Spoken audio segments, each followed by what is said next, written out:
Harry, you have your Christmas sweater on. I missed that. Nice move. I was searching my closet for something Christmassy and just couldn't really come up with anything. I should wear some reindeer antlers or something. At least a Santa hat.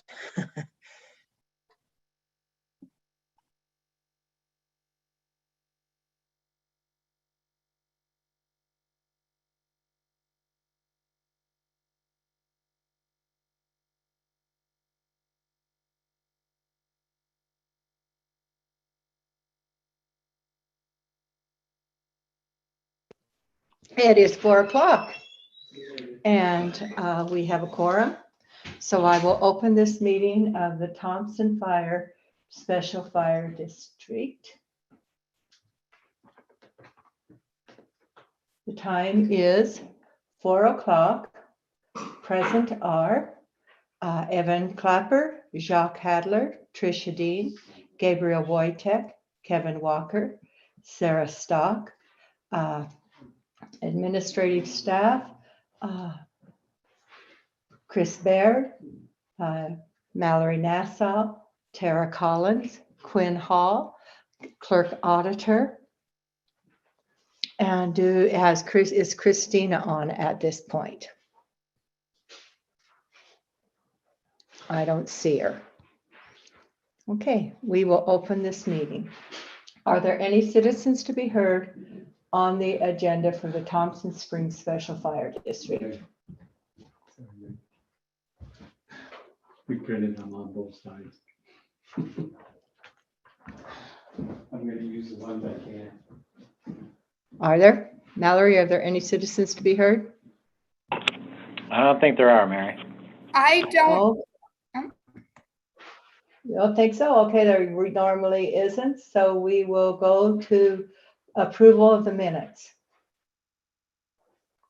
Do I have a motion to approve the minutes?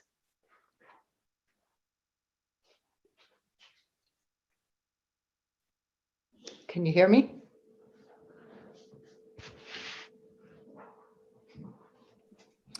Do I have a motion to I was looking for approve? the date. I'll move to approve the minutes. Okay, Kevin moves to approve the minutes from December 7th, 2021. Do I have a second? Second. Seconded by Sarah Stock, who I saw first. Discussion? All in favor, say aye and or raise your hand. Anyone opposed? Passes unanimously. We are to ratification of payment of bills. This was not in the packet. It was in a. Sheriff, I'm Yes, that'd be great. I was going to read them off. Okay, go, Gabriel. I'd make a motion to approve Grant District for December 21st, 2021. Total bills in the amount of $1,013. Total payroll in the amount of $533.34. Bills and payroll in the amount of $1,546.96. Motion by Gabriel Wojtek. Do I have a second?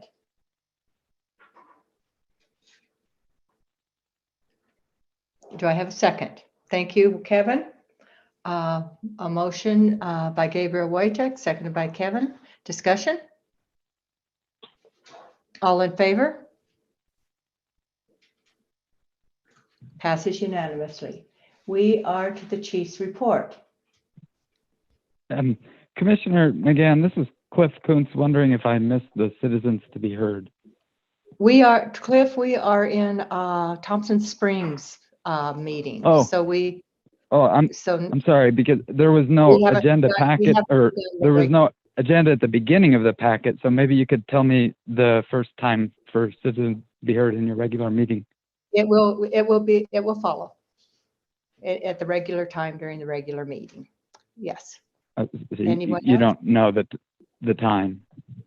It'd be about 4 o'clock, 4:05, 4:06. Okay, I'm sorry about that.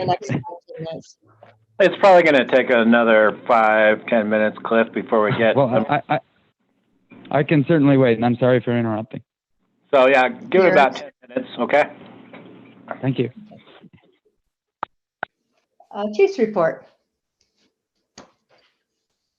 Hello. I didn't give a November report, so I'm combining November and December in this report. So recent incidents, we've had quite a few sick and medical calls out in the area in the last 2 months. On 10/31, it was early Halloween morning. We did have a really bad vehicle accident on I-70. It was a head-on collision and a resultant fire. That's actually Lower Valley Fire Department's district, as per agreement, but they did request an engine from my department, and we went there to help with putting out the fire. There was unfortunately one fatality in that accident. Also, on 11/27, we had a rollover on I-70 at mile marker 191. Two people were ejected. Luckily, they did survive. And then again, on about a little over a week ago, on 12/14, we did have two semis collide head-on on Highway 191 at mile marker 154. And unfortunately, there were two fatalities for that accident. So it's been a deadly couple of months. Equipment, as far as equipment goes, we did receive the replacement pump for engine 21, which is my brush fire rescue truck. The pump on there was 26 years old, so we did get a partial grant for that pump. So we should be getting the funds for that shortly. It'll pay for half of that pump. When I was doing my regular vehicle inspections on 12/11, I did notice a little bit of fluid underneath our mainline truck, engine 41. Closer inspection revealed it was a fuel leak, and luckily we were able to repair that in-house. The great news I have for you is that I do have two new recruits for the department. They are both have family ties to the area. They live here in Thompson as of just recently. They're both really energetic, younger than me, luckily, and they really want to train and get certified. So we've already started training. We've done two trainings, and we will be meeting at least once a week to get them trained up. And it'll take a while, but I'm really encouraged by their presence. So good news. I guess the last thing here I have is I am preparing a grant proposal for the Utah State Fire Marshal's grant, and that's due in the beginning of January. It's a $5,000 grant, but there's some equipment we need that would be very helpful towards. So that's all I have, unless you have any questions. I have a question. Mark, will they be attending the training in Moab, or are you giving your own special training? We'll be training mostly here. I am a state certified fire instructor and also CPR instructor, that kind of stuff. So we will be doing a lot of training here just because the time it takes to get back and forth. That makes sense. I'm glad you're able to do it. I'm really glad you're able to do it. Yeah, and Moab's offered to let us train there too at times too. So when we're able to travel, we'll take advantage of that. They've been great as far as offering trainings, but yeah. So we got. Okay. Good. Okay, we are to new business, adopting resolution amending the 2021 Thompson Springs Special Service Fire District budget. Chris Baird. Okay, thank you, Mary. So this has not been changed since the public hearing, and we've received no public comments on it. Just as a reminder, the amendment mostly covers capital equipment purchase, plus also bringing in the money for out-of-district fire response, and then compensating the fire chief for that. So that's the main gist of the amendment for 2021. I can answer any questions. Otherwise, I think it's good to go for a motion. Do we have questions?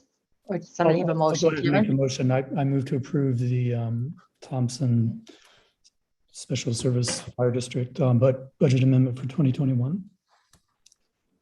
Motion by Kevin. Do we have a second? I'll second that, Mary.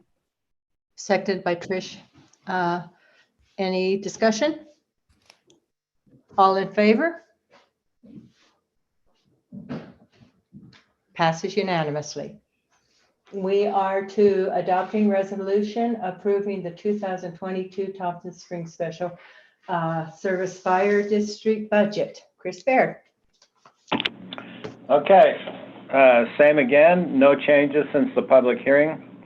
We've received no public comments, so I think you're good to go unless you have any questions. If there's no questions, I will entertain a motion.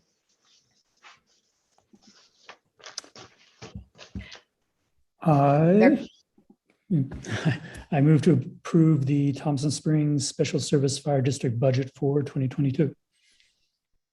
Motion by Kevin. Do we have a second? Seconded by Evan. Anyone in any discussion? All in favor? Anyone opposed? Passes unanimously. We do not have any old business or future considerations. Are there any future considerations? No, there is not a public hearing, and we do not have a closed session. We have reached the end of the agenda. If I do not have any objection, I will adjourn this meeting of the Thompson Springs Special Fire District. Okay, Thank you. adjourned. The time is 4:10. And I am opening this meeting of the Grand County Commission regular meeting. Present are Evan Clapper, Jacques Hadley, Tricia Dean, Gabriel Wojtek, Kevin Walker, Sarah Stock, Clerk Auditor Quinn Hall, Commission Administrative Staff, Chris Baird, Emma Mallory Nassau, and Tara Collins. First order of business is our citizens to be heard. Citizens to be heard will be heard, have 3 minutes to respond. And this is your opportunity to speak. We will have another citizens to be heard at 6 o'clock. And if you have spoken at this time, unless you have something new to add, I would request that you do not speak at the 6 o'clock citizens to be heard. Thank you. Cliff, I know you're here. Would you like to speak? Cliff Coots. Thank you. So this is regarding the draft letter to the BLM and changing the RMP based on the Dingle Act's wilderness and wild and scenic river designations. There's no agenda summary, but it does say item O at the top of the draft letter. And I would like to point out that this proposal to close half a dozen routes along the Green River there for the sake of the wilderness designated by the Dingle Act is not in line with the Dingle Act itself, which specifically prohibits buffers of the wilderness it was establishing, and also the other motorized restrictions advocated in the letter for the sake of sheep doesn't seem to account for the fact that sheep are oftentimes even more spooked by non-motorized recreation. And keep in mind that this Dingle Act comment period is not specific to travel planning or anything motorized. It's across the board pertaining to motorized recreation, non-motorized recreation, and non-recreation for that matter. And so I just suggest before you really rest your case for these restrictions on noise concerns, fix the noise ordinance to be the best possible, not just in terms of restrictions, which I do not oppose, but we have to make sure that those restrictions don't go beyond what's legally defensible, what's practical to enforce. And I feel that the Motorized Trails Committee recommendations hit the nail on the head there and were worth a try. And it wasn't just the consultant that gave poor advice. It was county staff that were defending it. And that same staff has now proposed to get 30% raises on top of 5.9% cost of living adjustments, suggesting that you have a budget surplus and should have plenty of funding to get that ordinance right and start enforcing it before you ask the BLM to close so many routes. Thank you. Thank you, Cliff. Thank you.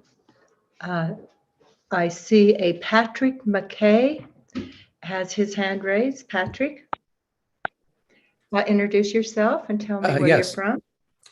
Yes, good afternoon, Commissioners. My name is Patrick McKay. I am from the Colorado Off-Road Trail Defenders, advocacy organization for defending off-road trails in both Colorado and Utah. I just wanted to speak briefly again on just opposing this new letter you are proposing to send to the BLM asking for motorized trails in the Green River Corridor in Labyrinth Canyon to all be closed. And just wanted to point out this letter's, the main goal is saying that you want to create a wilderness experience for non-motorized boaters on the Green River. And just wanted to point out that non-motorized boaters have never had a wilderness experience there. They have always been subject to other motorized users there, whether it's motorized land vehicles on the roads or motorboats, which are allowed on the Green River itself. And no matter what the BLM did, would be continued to be allowed on the Green River because the river itself is owned by the state and the BLM does not have the authority to ban motorboats on the river. And then there's also the airstrip at Mineral Bottom, which would also remain open because it provides critical services to the non-motorized boaters. There are shuttle service aircraft that can that carry boaters back to their put-in point when they're done with the trip and they take out at Mineral Bottom. So even if the BLM took your advice and closed all of the roads in Labyrinth Canyon, non-motorized boaters would still not have a wilderness experience down there because there would still be motorized watercraft and airplanes down there. So we just really object to the idea of singling out motorized land vehicles to be excluded from Labyrinth Canyon and the Green River Corridor when other motorized air and water vehicles would still be allowed. And then I would like to echo what Cliff brought up, saying that, you know, the anti-buffer language in the Dingle Act prohibits the BLM from considering sight or sound impacts from adjacent users on the wilderness on the western shore of the Green River there. So what you're asking them to close these roads in this management plan amendments based solely on noise impacts to users in the wilderness section there, that is actually illegal, and you're asking the BLM to violate federal law. Then lastly, just like to point out, you characterize these road closures you're asking for as a minor loss to motorized users. I think every motorized user familiar with the area would beg to differ on that. And while I know none of you see any value in motorized recreation, it'd be nice if you would at least give us the benefit of the doubt of having our own feelings about this and acknowledge that these are not minor closures, that you'd be taking away some of the most valuable routes in Moab. That's really all I have to say about that. But I wish you guys would stop your anti-motorized crusade here and actually let all users share this corridor rather than just siding with a few exclusionary groups that want exclusive access to that area. Thanks.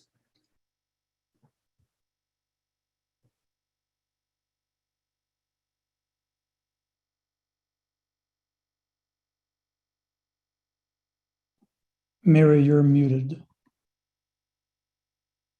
Thank you, Kevin. Do we have anyone else with their hand raised? Wishing to speak? Any other citizens to be heard? We will move to our next item on the agenda, which is approval of minutes. Do I have a motion to approve the minutes? If I may, Mary, Okay. I would, Motion by I would move to approve the minutes from December 7, 2021, regular commission meeting. Okay, thank you, Jacques. Do I have a second? Thank you, Sarah. Discussion. All in favor? Aye. Anyone opposed? Passes unanimously. We are to ratification of payment of bills. Chair, if I may, Yes. I would move to approve Grand County bills for December 21st, 2021. Total bills in the amount of $1,291,296.96. Total payroll in the amount of $200.11. Payroll in the amount of $1,800.07. Motion by Gabriel Wojcik. Do we have a second? Seconded by Kevin Walker. Discussion.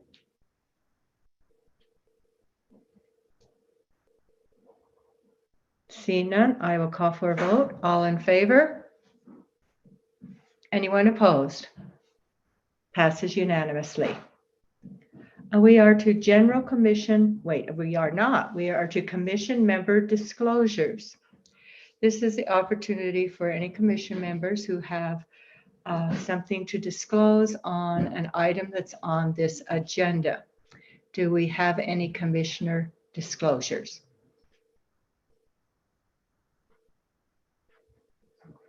Okay, we will move to general commission reports and future considerations. Let's start with Evan. Thanks for that. I met with the Sand Flats Stewardship Committee. We heard a presentation from Andrea at our last meeting, and so the Stewardship Committee received a similar update outlining some highlights of the last year's and upcoming projects. The budget was approved, and board is functioning well and nicely. I also attended the EMS Special Service District budget hearing, and then that was that budget was also adopted. The new building will be being used at the start of the new year, so folks who are on shift will be kind of basing out of there and sleeping there as needed. The garage doors are not fully resolved yet, so where the units we'll probably still continue to use the shed here behind the courthouse to keep those ambulances and supplies warm, and just kind of have the crew with their ambulance with them up at the new building. But it is getting close, so it's as soon as these doors are resolved, that's going to be the big thing. Cemetery district also that's a supply issue, isn't it? Is What's that a that? supply issue? That's a supply Yes, issue. it is. Yeah. Yep. Yeah. In the meantime, there's going to be some kind of curtains or like the hanging slat sort of freezer door entry sort of thing. So the space will be closed off. Things that need to be secured will kind of be under, behind closed doors. But it's exciting that that's finally getting used, even if not quite 100%. The cemetery district met and approved their budget. They've also had a new hire from, which is exciting. It's a small crew over there. And if you remember, one of the cemetery employees was lured away to the county to work at OSTA. And so they have been replaced by some new staff there, which is exciting. And discussed next year's meeting schedule. The Arches Special Service District, we did not meet this month. I'm not exactly sure right now. They have no revenue, but I believe that, so there was no budget approved for the Arches Special Service District this year. And I'm a little unclear of the process of when they hope to start taking in revenue from the users of the wastewater treatment there. And obviously a budget would need to be approved before any of that could happen. So more questions and updates there for you all. And I think that that's all I have.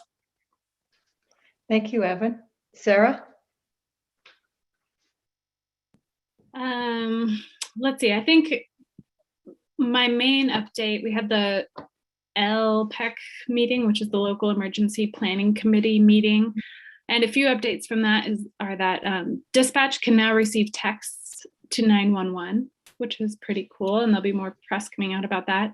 They also have a reverse 911 alert system that will alert people in the area about fire or flood. And you can sign up on the county website. If you go to the sheriff's page, you can find a way to sign up there. I also attended the Unified Transportation Master Plan Stakeholder group with Evan and some others, and we workshopped with some maps and talked about active transportation. And it's really exciting to see all of the different routes and neighborhood access problems all put on a map and ready to be addressed by the community, whether it's Moab or Grand County. So I hope that plan comes together well and that it results in some real improvements for active transportation. And that is all. Thank you, Sarah. Jacques? All right, I attended a Motorized Trails Committee meeting where we discussed work projects and good dates for the work projects in the next year, and also discussed sustainable messaging at trailheads and how to get the messages out. I attended a trail mix meeting. Paul Spencer is stepping down as the chair of that committee, and he will be replaced by Colin Topper. So we'll have a new chair there for the first time in quite a while. Also, nominations for the other positions were discussed, as was a new trail from the bottom of Falcon Flow going west and kind of skirting Days Crack in Sand Flats and heading over that way, the trail that was discussed by Andrea at our last meeting. One of the discussions involved, it turns out that part of that trail passes through a proposed wilderness area, so that we're going to take a second look at that trail. I also attended a rec board meeting where we passed the budget for 2022, and Angie from OSTA gave her OSTA report and was happy to report that OSTA is fully staffed for the first time in quite a while. So she was very happy about that. And that is all that I have. Yes, that's very good about being staffed. That's been a hard situation for her for a long time. Good. Trish. Okay. Can you hear me, Mary? Yes, I can. Okay, great. So on December 8th, I attended the Homeless Committee meeting. There are currently 74 individuals that are homeless, and that number has been trending upward throughout the year. On December 8th, I also attended a Thompson Springs Water District meeting. We tabled quite a few items due to lack of, there was quite a large COVID outbreak out there. And so this was all via just remote phone call. Just to reiterate, there is a 40% deficit of water in that community, and they're really working diligently on spring development, the possible UMTRA connection, and a fee schedule change that hopefully will modify water use, and still working on some litigation issues out there. On the 9th, I attended Groundwater and Sewer Agency. We did some budget amendments, in public hearing. Some recommendations for new board members. The pumping costs were approximately $33,000 for the year. And that being said, so when Kins Lake is low, for irrigation, they are pumping water out of the aquifer. And so, Kins Lake hasn't really changed the level in quite some time, many months, but that means we're pumping water for irrigation. Let's see. I think, the lake is slightly up. at the end of November, and soil moisture was 45%. Last year it was 16%. So that was good that the soil moisture up in the LaSalle's is slightly larger or slightly better. I attended the Planning Commission meeting on December 13th. Just worked on the general plan and still working on the Spanish Valley survey, but it's really, really close. I attended the Conservation District meeting on the 14th. Trying to think if there was something that is of interest. Just so there's quite a bit of money out there from the Department of Agriculture and Food, a lot of money for drought mitigation, specifically for producers in this area. And so that was great. And I was able to disseminate some of that information to, for example, cattlemen that run cattle out on the Cisco Desert. I attended with Mary, the 7-County Infrastructure Coalition meeting in Price on Friday, and to discuss the Book Cliffs Highway, or the Eastern Utah Regional Connection. And I thought that that went really well. We went with the ranchers from Three Forks Ranch at the base of East and Hay Canyon. And then lastly, last night we had another meeting with the Thompson Springs Special Service District. We approved the 2022 budget. We approved moving forward with what they're calling the pipe dream of eventually maybe absorbing the UMTRA infrastructure and bringing water from the Green River. And lastly, approval to pursue secondary springs up in Thompson Canyon with CIB funding. And that is it. Yes. Yes. It sounds like I should hook you up with Russell McAllister so you can ask him directly the questions they're asking, because and see the feasibility of what the people are requesting, or are their concerns legitimate. So I will introduce you to him through email. Okay. And ask him to give you a call. Okay, Gabriel? Yeah, I had a couple meetings on the 9th, Southeastern Utah Association of Local Governments and Canyonland South. And looking over my notes, not really seeing anything notable to update for the public or the commission. So I've got nothing to this time around. Thanks. That's unusual, Gabriel. Kevin?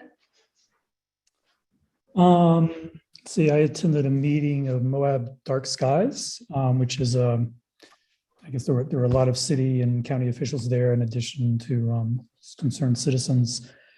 And the main topic of discussion is, we've passed these dark sky ordinances, and within, a relatively small number of months, more than a year, people are going to need to come into compliance, which means changing fixtures. The city and Moab Dark Skies are looking to give people incentives for coming into compliance early, and financial assistance and changing fixtures.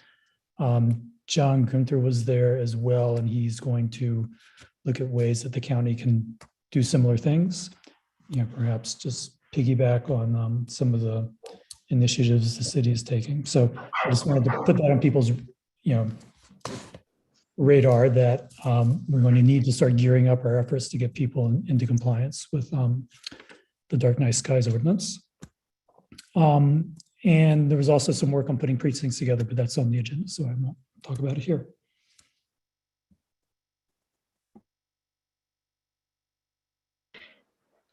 Yes, this month on the 9th and the 13th, I went to, on the 9th, it was more of a group of individuals who were invited to learn about the timed entry system for the Arches National Park. And some of the people who, motel people and such who came, were in with a negative attitude towards the timed entry, left very excited and thinking it was a good idea.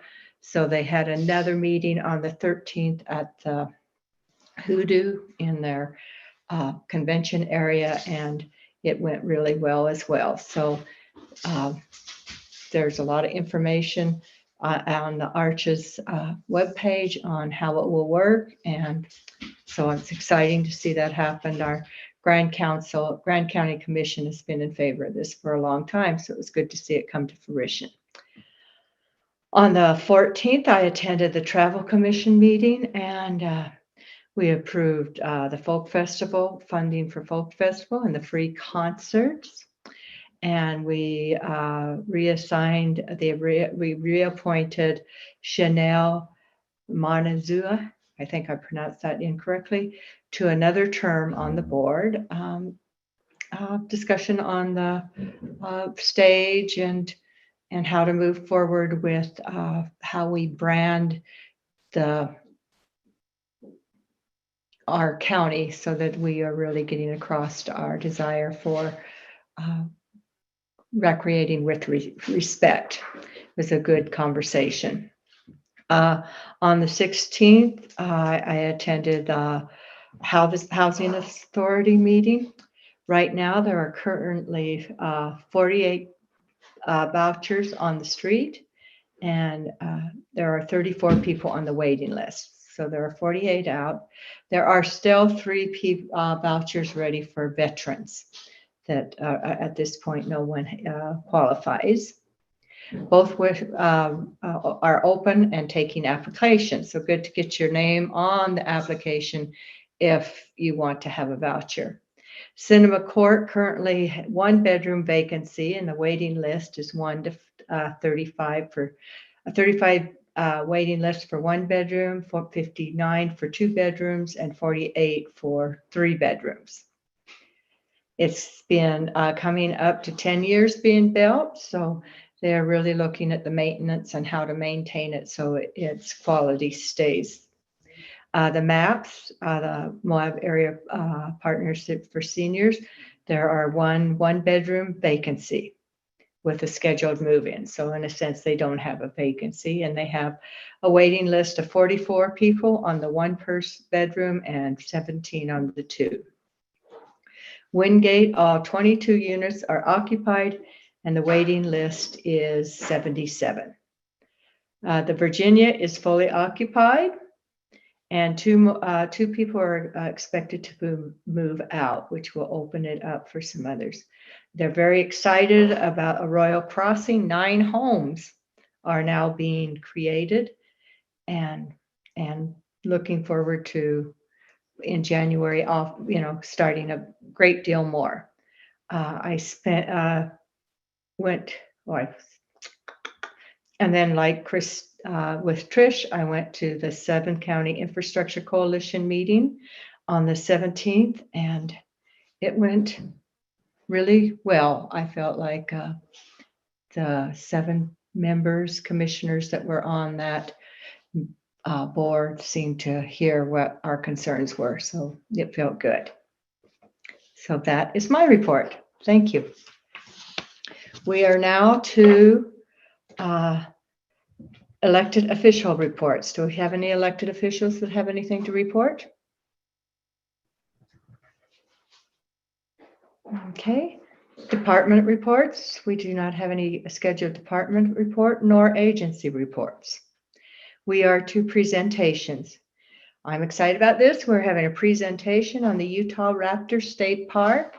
Megan Blackwelder and Joss Hansen. Take it away.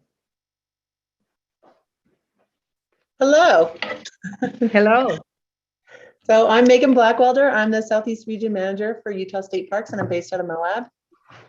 I'm Josh Hansen. I'm the Park Manager for Utah Raptor State Park, the new state park here just north of Moab.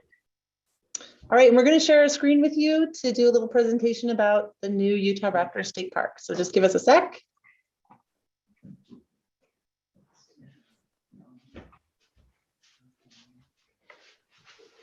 Okay, can everybody see that?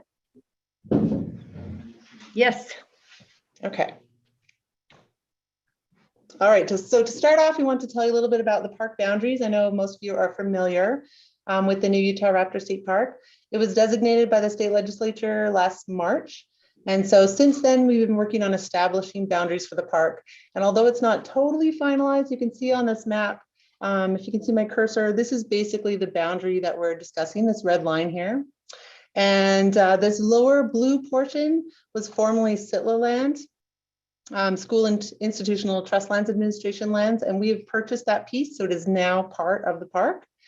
And this ring around here is sovereign lands from forestry, fire, and state lands. And that piece we're actually not going to own as part of the park, but we are going to lease it from them under a general permit, have a permit with them to operate it as a state park. So essentially, these will be our boundaries. We're still working on the general permit with sovereign lands, but we hope to have that wrapped up by the spring and definitely before we start physically building the park and starting construction. Okay, this is a layout for what we're proposing. Budget constraints are going to make it so that we can't do this portion of the Dalton Wells area campground for this phase. We'll have to go back and ask for additional funds to finish that out. We're planning on getting to about right here when we get through Courthouse Wash on stopping what we do for improvements.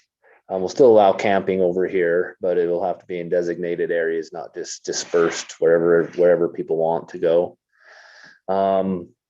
This is the area that we'll be doing the majority of the improvements.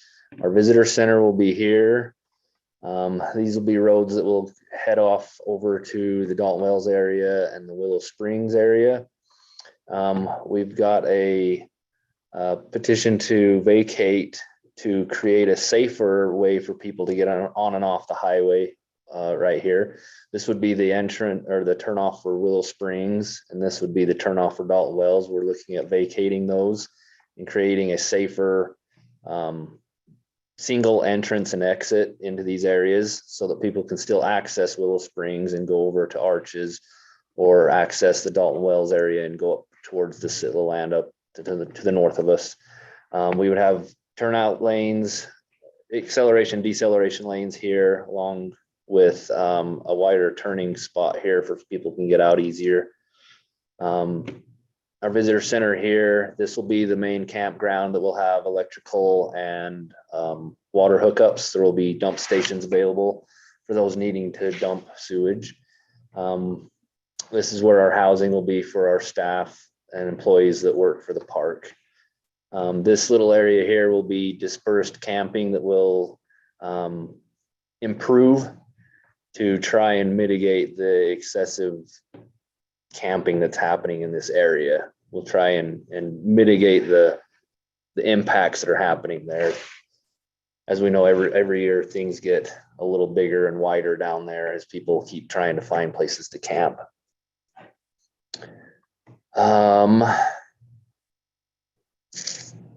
Anything else on that? I don't think so. And we'll leave a little time for questions if you'd like. And then I just wanted to give you a little proposed layout of what our visitor center entrance will be. So this will give us an opportunity to showcase, obviously, the reasons why Utah Raptor State Park was designated in the first place. So in our exhibit area, we're going to be discussing the CCC camp that will be located just off the Dalton Wells Road, which later became the Moab Isolation Center, the Japanese American internment camp there. So we'll be interpreting that inside the visitor center and also out at the site, as well as interpreting all the paleontological resources that have been found at the dinosaur quarry up at Dalton Wells. So that's just to give you an idea that we will have kind of a larger entrance station, kind of visitor center, but not a huge museum of any kind. It has a pretty small footprint. And just to give you a little orientation, this is when you come off the highway through our single access point into the park. We're expecting to, come in here along the entrance road, and that's where you'll be greeted with park staff. And this is also going to give us a really good opportunity to be able to provide messaging for our adjacent landowners too, so that our staff is going to be able to answer questions about our adjacent BLM lands that people could pass through on their way through the park on the Willow Springs Road, and also into Arches National Park if they choose to go that direction. So it'll be a good staff spot there where we can pass on other agency messaging too. All right, so that's. So our development timeline, we currently have a water well that's completed. It is drilled to a depth of 1,600 feet. We're going to have to treat the water to make it drinkable.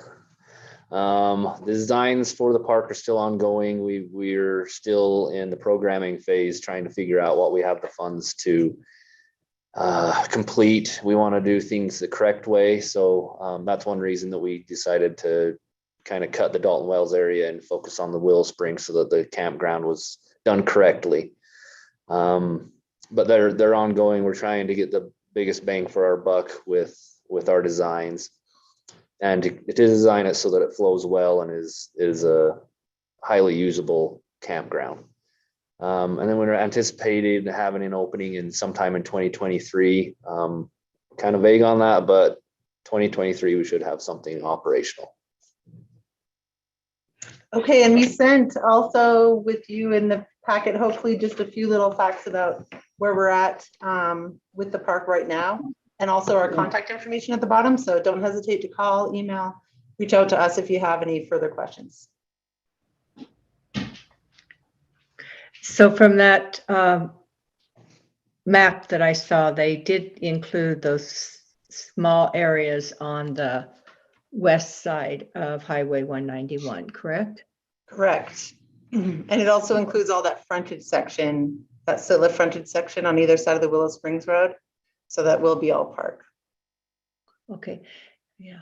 And the other question I had is, as far as the opening will be in 2023, what's the dispersed camping going to be like in the summer of 2022? Do you have any ideas on that? Yeah, so we will be implementing a camping fee of $10 to help us recoup some of the costs we're incurring by having porta potties and dumpsters out there. We're looking at regulating where people can camp. Right now, people are driving as far off-road as they possibly can get. There's some places people are camping that are just ridiculous.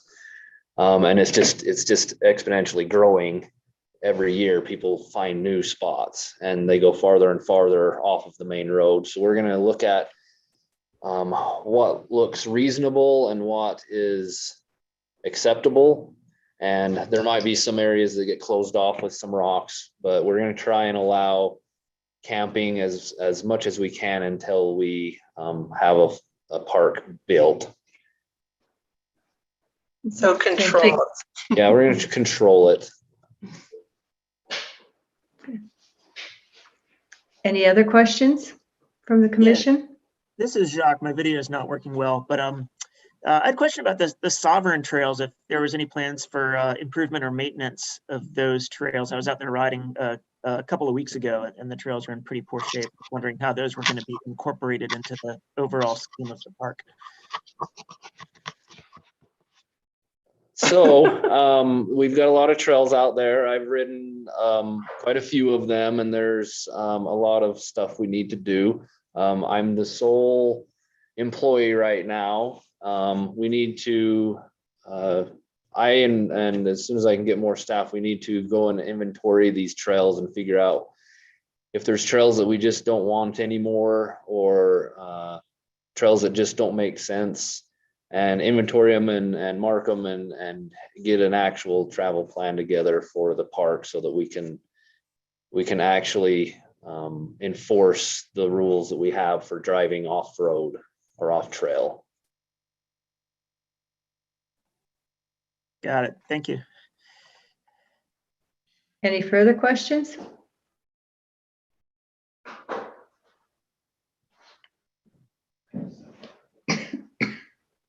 I guess I have one. It's kind of related to the area where you all referred to as primitive camping with some improvements. And I know I saw a poll from visitors out there that probably informed what you're choosing to do. But so what does that look like? Are those paved areas, or is that just pit toilets? Or can you speak to that a little bit? This area right here. Uh-huh. So the pavement, because of budgetary constraints, we wanted to pave it all the way to here, but we just don't have the funding for it. We may have to end up paving it only to about right here. It depends on what bids come in as. We'll hopefully at least be able to get it to here because there's a slight uphill. but this will remain dirt for now, as well as all of these. They will remain dirt. There might be road base brought in, especially over here. We all know how this road is right here. You could lose a vehicle in some of those holes. But the improvements would be just slightly hardened with road base if needed, and picnic tables and fire rings for now. Yeah, that sounds in line with kind of what the survey seemed to suggest, that people who are camping out there aren't necessarily all looking for like water hookups and sewage dumps and full on sites. Mm-hmm. And for now, up in the Dalton Wells area, it'll be kind of designated but primitive. We'll try and wrangle people from camping out in places they shouldn't be.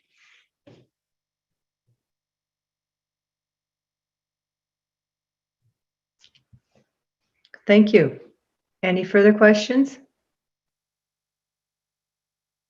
Thank you very much for the update, Joshua and Megan.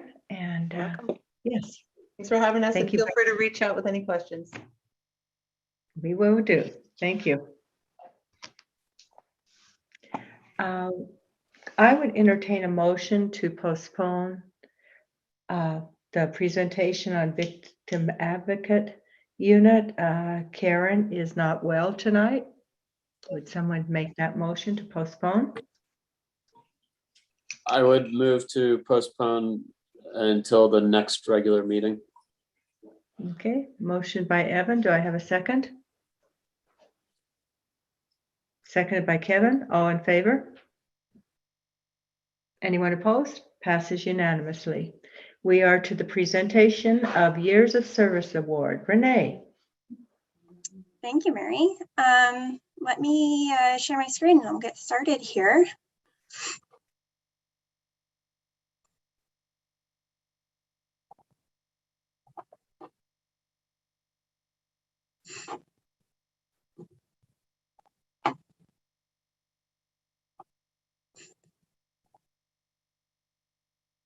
Is it showing up as a full screen for you, everybody? Yes. Perfect, thank you. So our annual Years of Service Awards are just to give a small token of recognition to our employees who have reached a significant milestone with service to Grand County. So we usually recognize those who have reached at the 5-year milestone. So starting at 5 years all the way up to this year, we have a 20 years of service employee. So first of all, I just wanted to start and say thank you to all the employees of Grand County. I know that we have faced another challenging year and everyone's really come together, and I wanted to say thank you to all the employees, department heads, and elected officials for your effort in making Grand County a successful and terrific place to work. I know we are all thankful for your dedication and your hard work in this year. And we have a big list of employees who have reached a very exciting milestone of retirement in 2021. Steve Swift was our arena director. He retired in January with 10 years of service to Grand County. John Jackson was a road equipment operator. He retired with 28 years of service to Grand County in January of 2021. Ken Davis also retired in January of 2021 with 6 years of service to Grand County. Tim, our weed control director, I didn't update the number, but Tim actually had 31 years of service to Grand County, and he retired in April. And then we have 2 upcoming retirements. Debbie Littlefield has had 18 years of service with Grand County, and Verlene is also retiring here at the end of the year with 31 years of service. And I'm going to turn it over to Chris Kaufman just to recognize Debbie Littlefield. Thank you, Renee. Is everyone able to hear me? Yep. So as Renee mentioned, Debbie Littlefield has worked for Grand County as the Chief Deputy Treasurer for almost 19 years. During that time, she has been instrumental in helping the office change and grow. Debbie designed and implemented numerous systems and protocols that have helped keep things running accurately and efficiently. The treasurer's office has also taken on more duties and services in the time that she's been here, and that wouldn't have been possible without her abilities. But it'll be Debbie's cheerful and friendly presence that will be most greatly missed by county employees and everyone who visits the treasurer's office. As the one greeting people in person and answering the phone, Debbie has always maintained a level of customer service that was helpful, but above all, compassionate. The tasks in the treasurer's office aren't the most glamorous, but Debbie always took pride in her work. She always found ways to improve, and she always treated everyone with respect. Her professionalism and integrity has been unwavering. So on behalf of myself and everyone at Grand County, we wish Debbie the very best in retirement. Thank you. Thank you, Debbie. I know you're on, so thank you so much for joining us tonight. And yes, And Debbie, then- it was always nice coming into the treasurer's office and seeing you. You're missed. I'm sure she'll be back to fill in. And then a note from Verlene's staff. Verlene has served Grand County seniors for the last 31 years. She started with home delivered meals and worked her way up. In some discussions that we've had with her, she's served up to 3 generations of Moab families. Verlene has always kept the seniors first and foremost. She would be willing to help seniors in their houses after hours if they needed help getting up or repositioning. Given the extra time to go out and clean up seniors' yards if they cannot do it, or send somebody out to look at plumbing issues or electrical issues within the seniors' homes. Her husband and her have always been helpful in the crafts and looked for river rocks and making sure that the seniors had all of the instruments they needed for their wonderful projects. While we cannot list everything that she has done for the seniors, from the long days to holiday parties to Medicare and Social Security help, she also stepped back into the kitchen while short-staffed during COVID, and they put out about 200 lunches per day for the seniors. They're truly blessed to have her, and Verlene will be surely missed. It's been a pleasure to work with her. She brings a special brand of humor to the card games and activities. And of course, now that she's a retired senior, she can come in back for lunch and cards. After spending some time finishing up all the crafts that she got to start but never finished, she'll get to enjoy some time with her husband, grandkids, and doing some travel. So thank you, Verlene, for your years of service. Yes, thank you. We have Jason Turner, who has 20 years of service as out at Sand Flats with the recreation area. Jason is the assistant director of the operations side. He has shown a strong commitment to the recreation area. Jason always can be counted on to keep operations at Sand Flats running smoothly. So thank you, Jason, for your 20 years of service to Grand County. And we have a few employees with 15 years of service. Gina is in the recorder's office as the chief deputy recorder. She started her service with Grand County in maintenance department and then moved to the recorder's office a few short years later. She shows a strong dedication to her work and is amazing at working with the public and those who come into the recorder's office. Nate is our criminal investigator of the sheriff's office. He's a great asset to the sheriff's office and can always be relied on to be a resource of support and expertise. So thank you, Nate, for your 15 years. Melissa Narone is a search and rescue technician. I would like to note that our search and rescue are kind of considered paid volunteers. They go out on an on-call basis. So Melissa is very dependable when it comes to her search and rescue service, and she's dedicated in the role. And then Jim Webster is the search and rescue commander. Jim is an exceptional source of knowledge in regards to search and rescue. He's always on the lookout for his staff and volunteers. So thank you, Jim, for your dedication to the SAR program. Those with 10 years of service, Greg Poor is our assistant arena director. A note from Angie Book. Over the last 10 years, Greg has shown his true passion for the Old Spanish Trail arena. He's endured multiple hurdles and has learned and grown from each obstacle. Greg's dedication has brought him to his current position at the arena as the assistant director, and he shows true leadership daily. Tim is serving as a part-time library clerk. Tim always fosters a positive work environment and a relationship with all at the library. He is willing to fill in when needed and often agrees to come in on short notice. Yordi Eastwood is the Grand Center events coordinator. Yordi is courteous and kind to all those who use the Grand Center. She's ready to hop in and help wherever needed, and she has excelled at the center over the last 10 years. And Jill, our deputy assessor, a note from Debbie Swayze. I would like to thank Jill for her 10 years of service to the Grand County Assessor's Office. Since Jill has become a licensed appraiser, she has helped with all of the county reappraisal and also handles motor vehicle and personal property needs. Jill's very diligent in her work and continues to strive to improve her process and make her workplace better for her coworkers and customers alike. Jill's a great asset to the county and to the community, and we're very lucky to have her. So thank you, Jill, for your years of service. And then those who have reached the 5-year milestone, Mary Adair is the library assistant.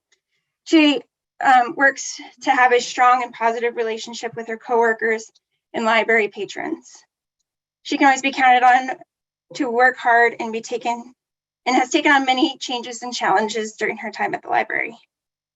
Stephanie Vinson, library assistant. Stephanie's positive attitude and helpful demeanor go a long way in helping in the library to build good relationships with the community. She is always willing to help patrons find what they need and help ways to find the library improve their services. Austin Brewer, Patrol Deputy 3.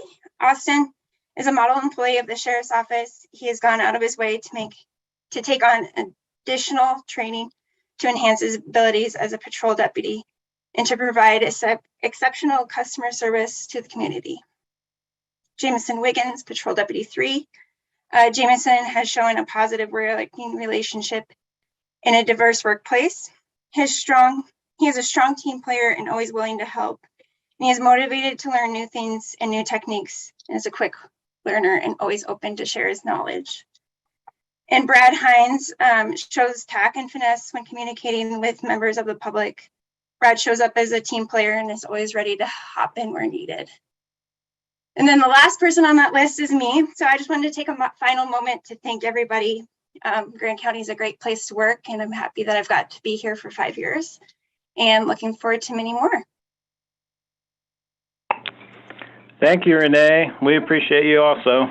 And you did a great job tonight. And for all the years, we first started working with Renee when she was payroll coordinator, I think. Working in the clerk's office, so happy to have you, and thanks to all the employees out there for all your years of service. Appreciate you all. Yes, thank you very much. It's very much appreciated.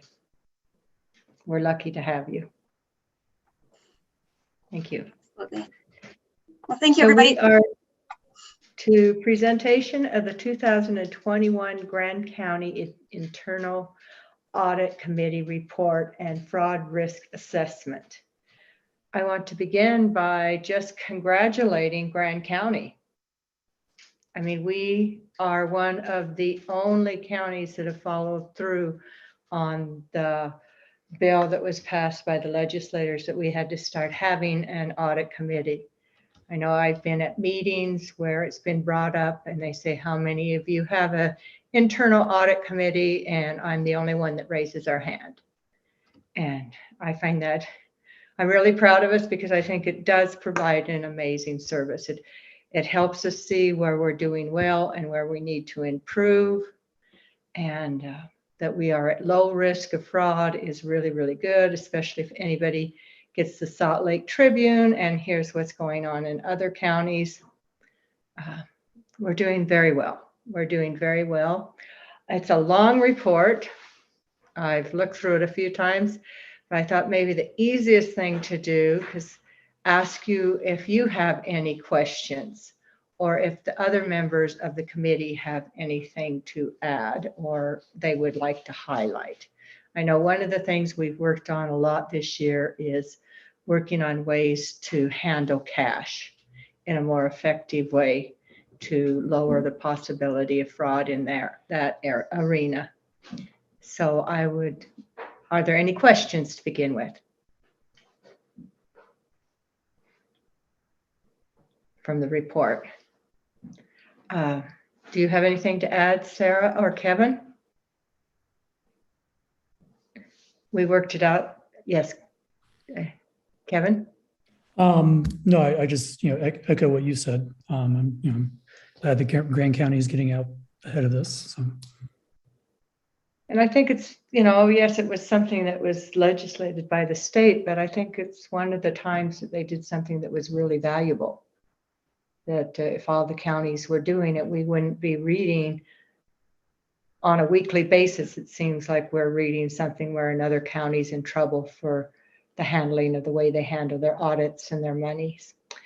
Quinn, you've been probably the most involved in this whole process. Do you have anything you would like to chime in on? No, I would say if you dive into some of my comments, I was a little bit harder on us this year than I was last year. Last year, where this was our first year, and it was the first time we had an internal audit committee, and the first year that we were required to submit this report, I was fairly lenient on us as a county. And a lot of this is, for better or worse, me kind of commenting on a lot of the policies in my office. But I will admit that they've gotten a lot better. Again, I was a little harder on us this year. We have made some dramatic improvements over last year. We've got some better policies in place, and we've updated some of the older policies. And we now have Cassie Marion in the office doing the accounts receivable, which is really kind of smoothed things out for us. So I think we're doing better. We've still got a little bit of ways to go. And we, again, for this next year, have the internal audit committee will come probably in mid to early spring and review last year's plan and review the progress with us. And we'll submit another one of these next year. And hopefully we get even better. I'm happy to answer any questions or discuss this at some length. I've spent quite a bit of time on it. So if anyone has any questions, I'm happy to discuss them or answer them. And Quinn had the same experience I had when he went to UAC this year, that he was surprised at how far ahead Grand County is in many ways in dealing with our money and our transparency. Yeah, when the audit team came in April, May, March, whenever, last spring, when the audit team was here, they pulled me aside and they asked if we'd submitted this. And I said, yes. And they said, no, but have you really submitted it? And I said, yes, we really submitted it. And they said, no, you don't understand. Has it been through the commission? Has it been approved? Has everyone signed it? And have you submitted it? And I said, yes, we've done that. And they said, oh, you're one of the very few counties that has actually completed that requirement. So I do think we've certainly got some room to improve, but we're getting there. So Quinn, could you just say what you think the biggest improvements over the past year have been and what you anticipate happening next year? The biggest improvements were our purchasing policy that Mallory updated, and then our cash receipting policy, which I've been working on kind of in the shadows now for almost a year. I borrowed a few from a couple of different counties. I've massaged them so they fit our method of doing things and our staffing levels and the amount of people that we have in the office. I haven't brought that to the commission yet for approval, but I've got a pretty final draft version of it. So that was something that didn't exist before last year. So we've got that in place. We've updated the purchasing policy. Those are probably the two big ones. And then we've done some small changes where we've changed the way that we get cash from a couple of different special service districts, like OSTA and Sandflats.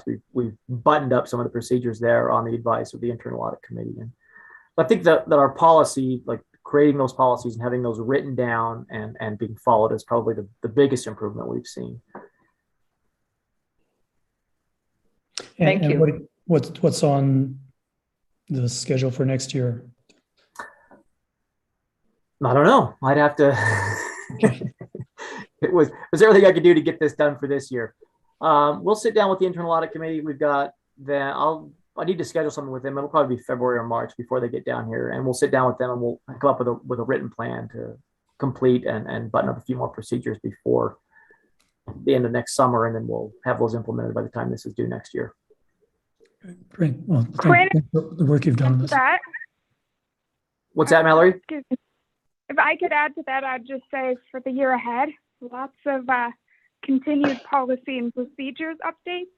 And I'll take opportunity to just really remind myself that we need to send out training and make sure all of you have completed the annual trainings that they require. Yeah, and that's actually, Mallory brings up a really good point that I'd completely forgot about just as of right now.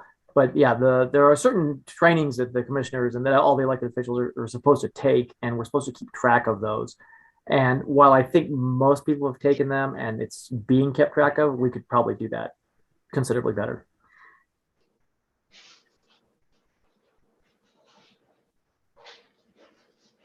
Thank you. You bet. Thank you both, Mallory and Quinn, because I know you've had to pass quite a bit on your shoulders, so thank you. Okay, we are to general business and action items. First order of business is adopting ordinance approving the Desert Soul High Density Housing Overlay and Associate Master Plan. Planning and Zoning Department. Thank Take you, it away. Mary, and good evening, commissioners. I apologize for my video not working. I don't know, just as of today, it stopped working. So I'll be just a blank box talking. So on this HDHO application, the public hearing was the last county commission meeting, and no changes have been made since that time to the proposal. Also, no public comments have come in for this. And just to recap, the proposal is basically a modification to the master plan that was originally approved back in 2019 for 40 lots. And the modified plan is for 42 lots. So it's just adding 2 lots to their project, and it doesn't, it fits within the HDHO 10 density requirements for that size parcel. And this is on Spanish Valley Drive, and 34 units will be deed restricted as per the LUC 4.7 local workforce housing requirements. Anybody have any questions? No, I was a little concerned, Elisa, when that went from 40 to 42, that proportion of deed restricted wouldn't stay, you know, in there, but it is. So I was good with that. Okay. Thank you. I guess I just wanted to remark, maybe for the record, that what we're doing with this particular HDHO proposal is a little bit unusual in that this is, you know, technically just a new HDHO designation, and so they've got 2 years to break ground, et cetera. So we're sort of resetting the clock completely in this, and that's because of the unusual circumstances where they had applied for this change in the master plan quite a while ago, but it was put on hold because of litigation. So I mean, Christina could say more if she were here, but I think we did an extension, like the last meeting or the one before, for Murphy Flats that was much shorter than 2 years. And I anticipate that might be typical, that we give people a little bit of extra time to get these projects going. But what we're doing here, giving an extra 2 years, is not what we expect to happen in general. Yeah, that's correct. This is a really unique circumstance, and I think that the developers are anxious to get going with the project now and bring it to fruition. So hopefully, you know, it won't be another 2 years time, but yeah, that is a good point to consider.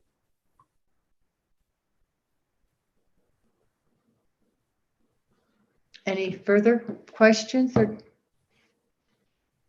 I would move to adopt the proposed ordinance repealing and replacing ordinance number 592 and approving applications of the HDHO 10 overlay for real property located at 3058 and 3060 Spanish Valley Drive in Grant County, Utah, along with the associated master plan attachment hereto as Exhibit A, an HDHO 10 development agreement subject to the following condition: The owner shall record the development agreement in the real property records of Grant County simultaneously with this ordinance and prior to application for further site plan, construction, or development approvals. Thank you, Evan. Thank you very much. Do we have a second? I'll second that, Mary. Thank you, Trish. Further questions or discussions? Seeing none, I'll call for a vote. All in favor? Anyone opposed? Passes unanimously.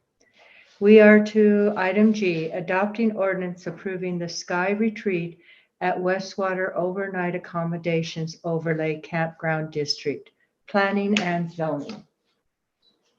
Okay, so no changes to the proposal have been made since the public hearing, and only one public comment came in, which was not in favor of approving this project, citing the recent precedent set at the last public hearing for an Oeo RV campground proposal that resulted in denial of the district, largely based on the overnight rentals to housing units ratio being higher at present than the desired baseline of 1.4, and the fact that that has not changed. And so just the recap on this project, it's Oeo Campground District to be applied to a 40-acre parcel in the range and grazing zone in the Westwater area for the purpose of developing an educational retreat centered on astronomy. The proposal includes plans for 16 cabins, 1 common building with communal kitchen, 2 bathhouses, and 2 observation areas for stargazing, as well as in a future site plan, 2 employee residences. Per the Sky Retreat Master Plan and associated development agreement, the Oeo Campground District on parcel number 0400250105, if approved, would be restricted to 16 tent sites. I think I'll just open it up to, the applicant representative is here, and I think they wanted to be able to speak on behalf of their project. So Andy, I'll hand it over to you. If I may, my name is Michael Toomey. I'm the property owner and the applicant and the so-called dreamer on this project. I'm a lifelong amateur astronomer who's been actively engaged in public outreach through museums, observatories, planetaria, and schools. I am not a professional developer. This is a passion project. I'm going to hand this over to Andy, who's more involved in the specifics, but I just wanted to thank you for your consideration, and we certainly appreciate that Grand County is going through its own growing pains, and we respect that. Thank you for your time. Thanks, Mike and Elisa. I just want to take a brief opportunity to speak to the council. We've had a lot of positive feedback from people around the county. What we're proposing to bring to Grand County is unique. It's very small.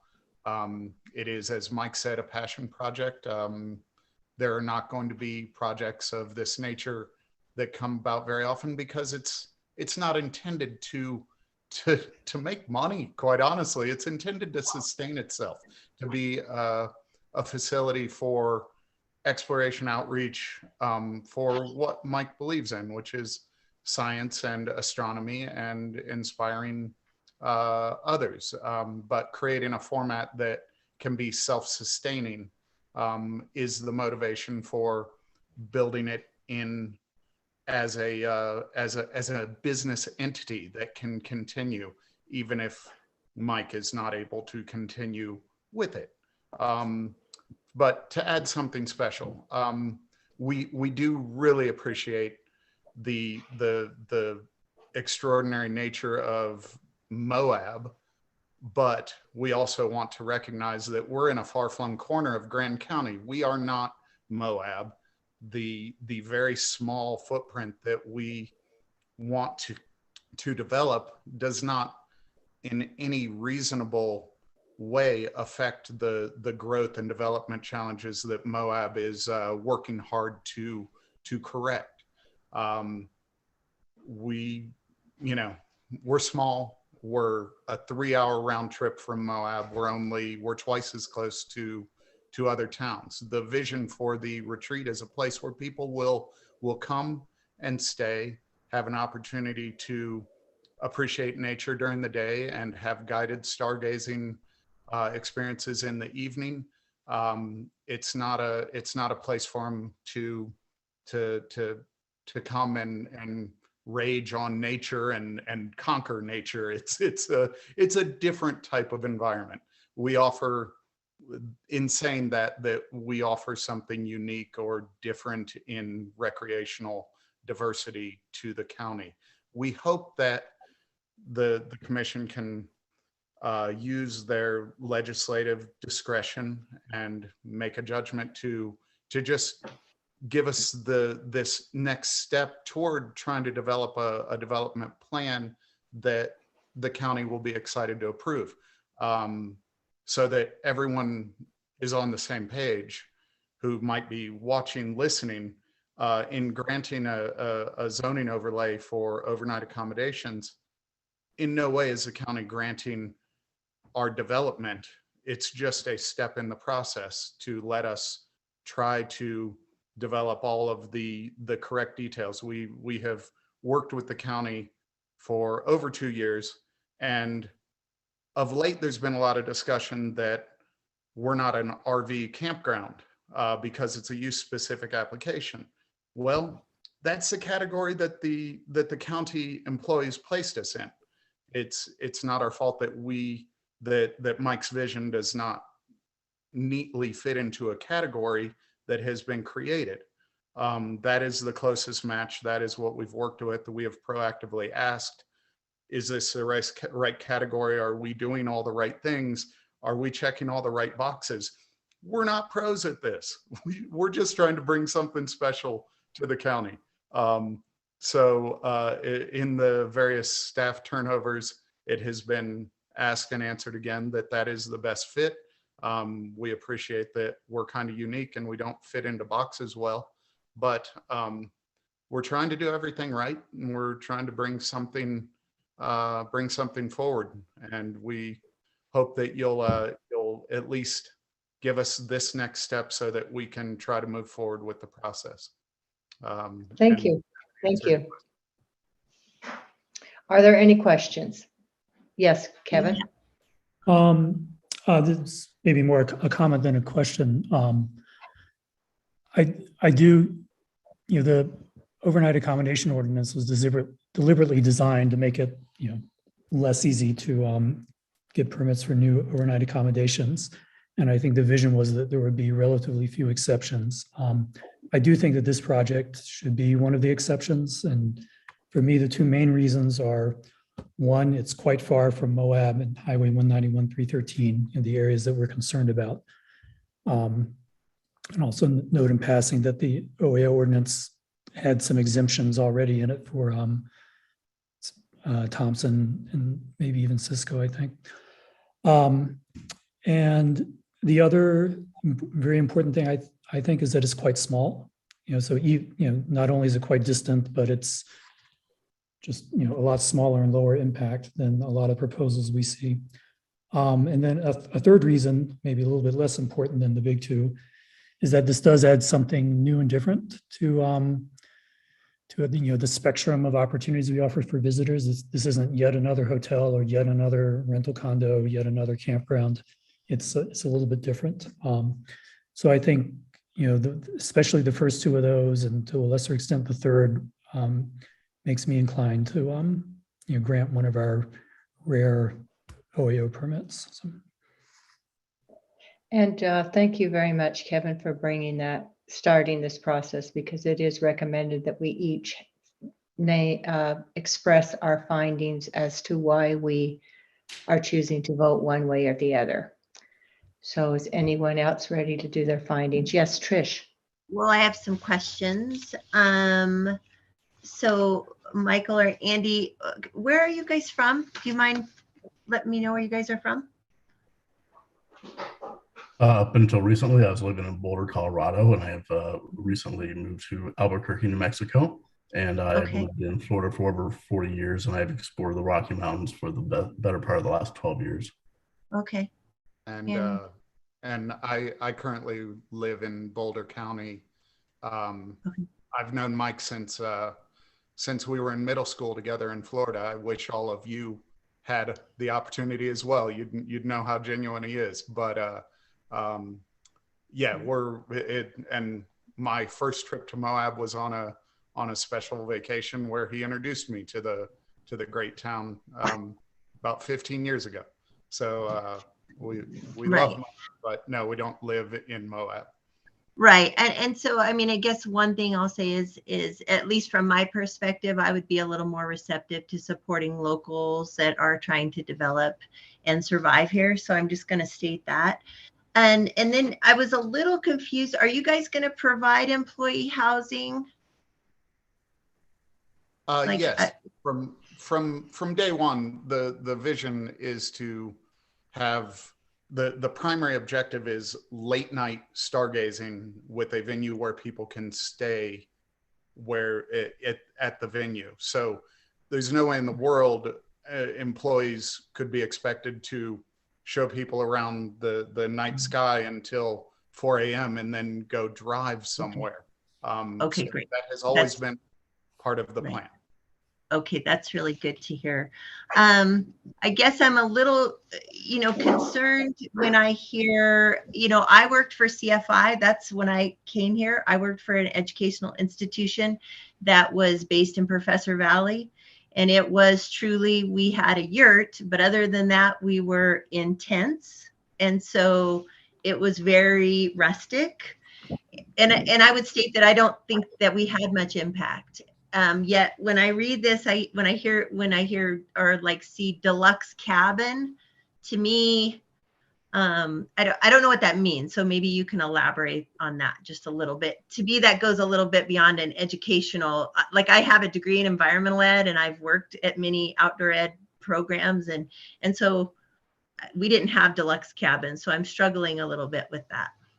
Sure. The Oeo application process is built in such a way as to, we were asked to present the greatest vision of what we could conceive building, because anything past this approval has to fit within the scope of this application.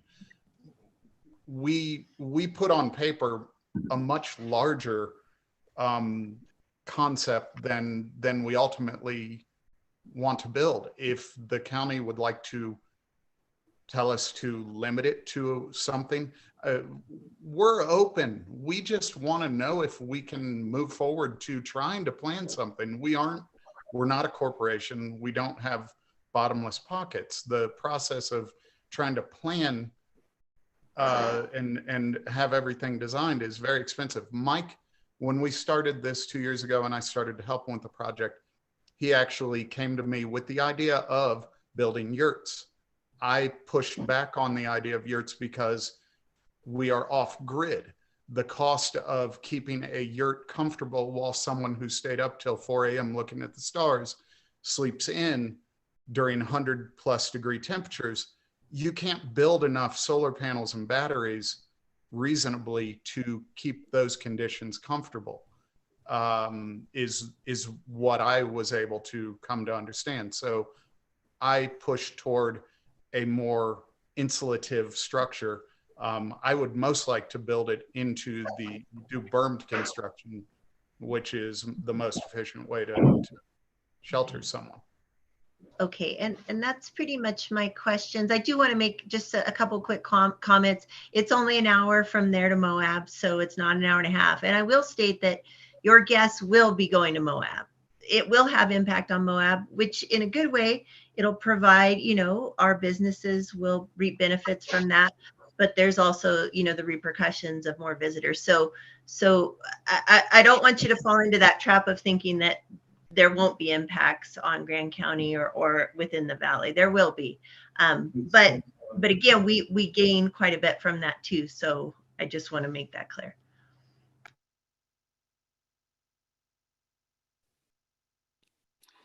I have a comment about this. I really the idea of your development sounds great. And what it does for me is brings up this really big issue, which is, I think it's interesting that a glamping resort fits into the campground overlay. And I would like to address this in the land use code, because right now a campground could have individual cabins. We could have 60 individual cabins with their individual bathroom spa attached, and it would still qualify as a campground unless I'm mistaken.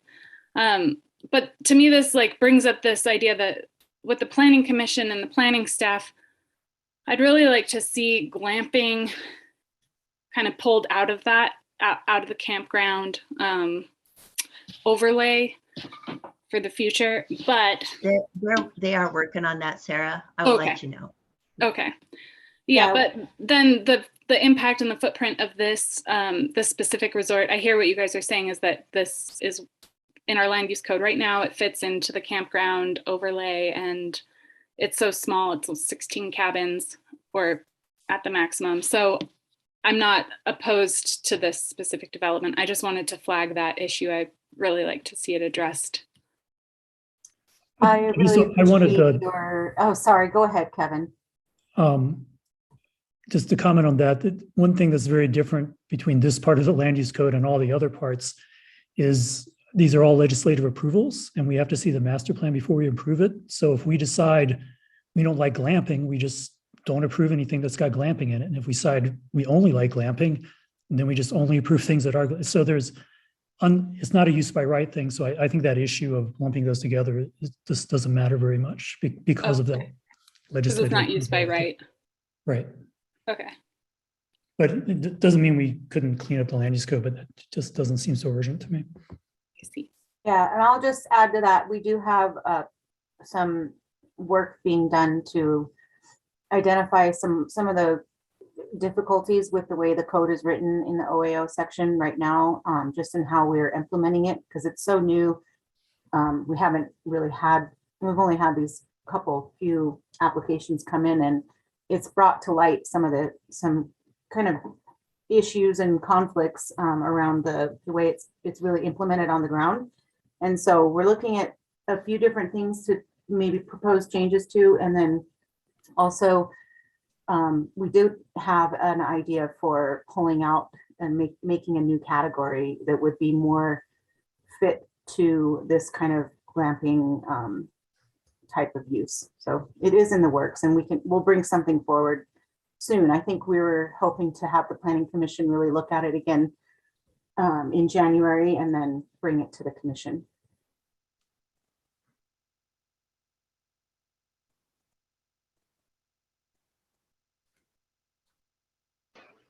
Anyone else?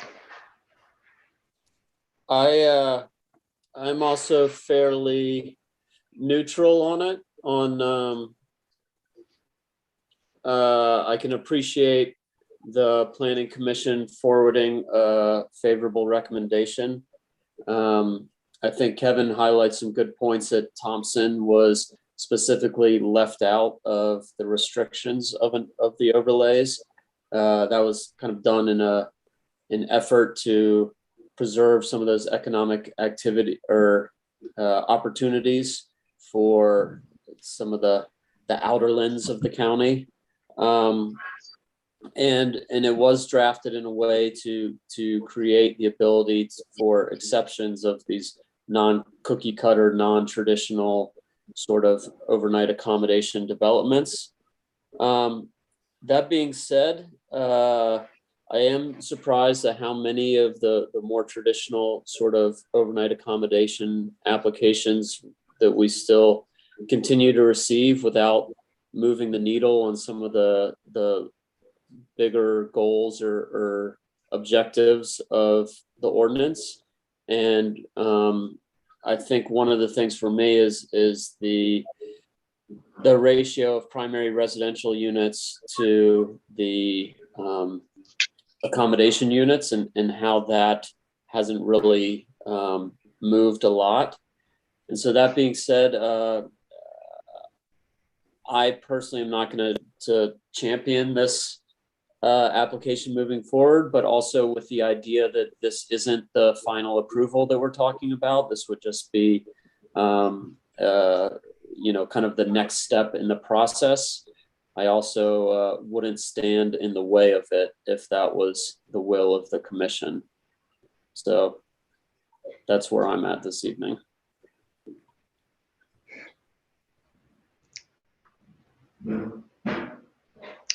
Gabriel? I'll go ahead and comment now. Yeah. Echo comments made in this discussion about this project have significant amounts of appeal. And I admire, Mr. Toomey and Mr. Fasig for, following their dream and pursuing this project. That definitely, speaks to me, and it's, it represents this divergent form of tourism. It's definitely really attractive. But yeah, just going back to the ratio of overnight accommodation units to primary residential units, that's still not really being at a satisfactory balance, and just illustrating a general wider issue at hand, which is confronting the volume of tourism that we receive here. And it's really just a challenge that's it's just not really close to being resolved. And I think the general principled approach that this commission has taken thus far should be maintained if we really want to give the community a chance to feel secure and able to maintain the healthy tourist economy that we have.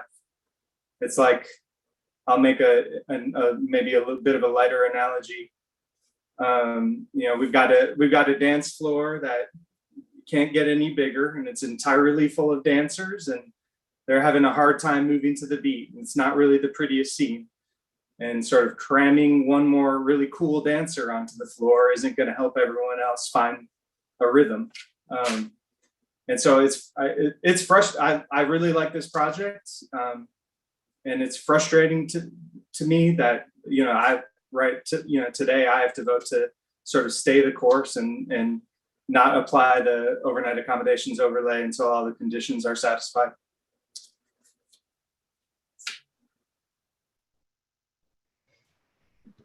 I was very active in the development of the high density or the overlay, the overnight accommodation overlay.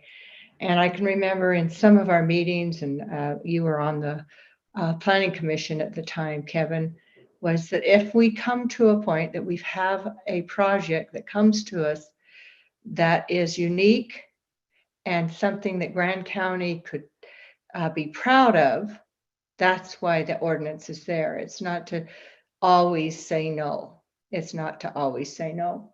And with the ratio of homes, we do have a lot of things on the pipe to be building homes that cannot be turned into overnight rentals.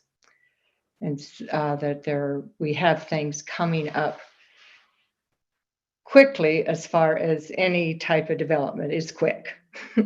It will take some time, but they are in the pipe.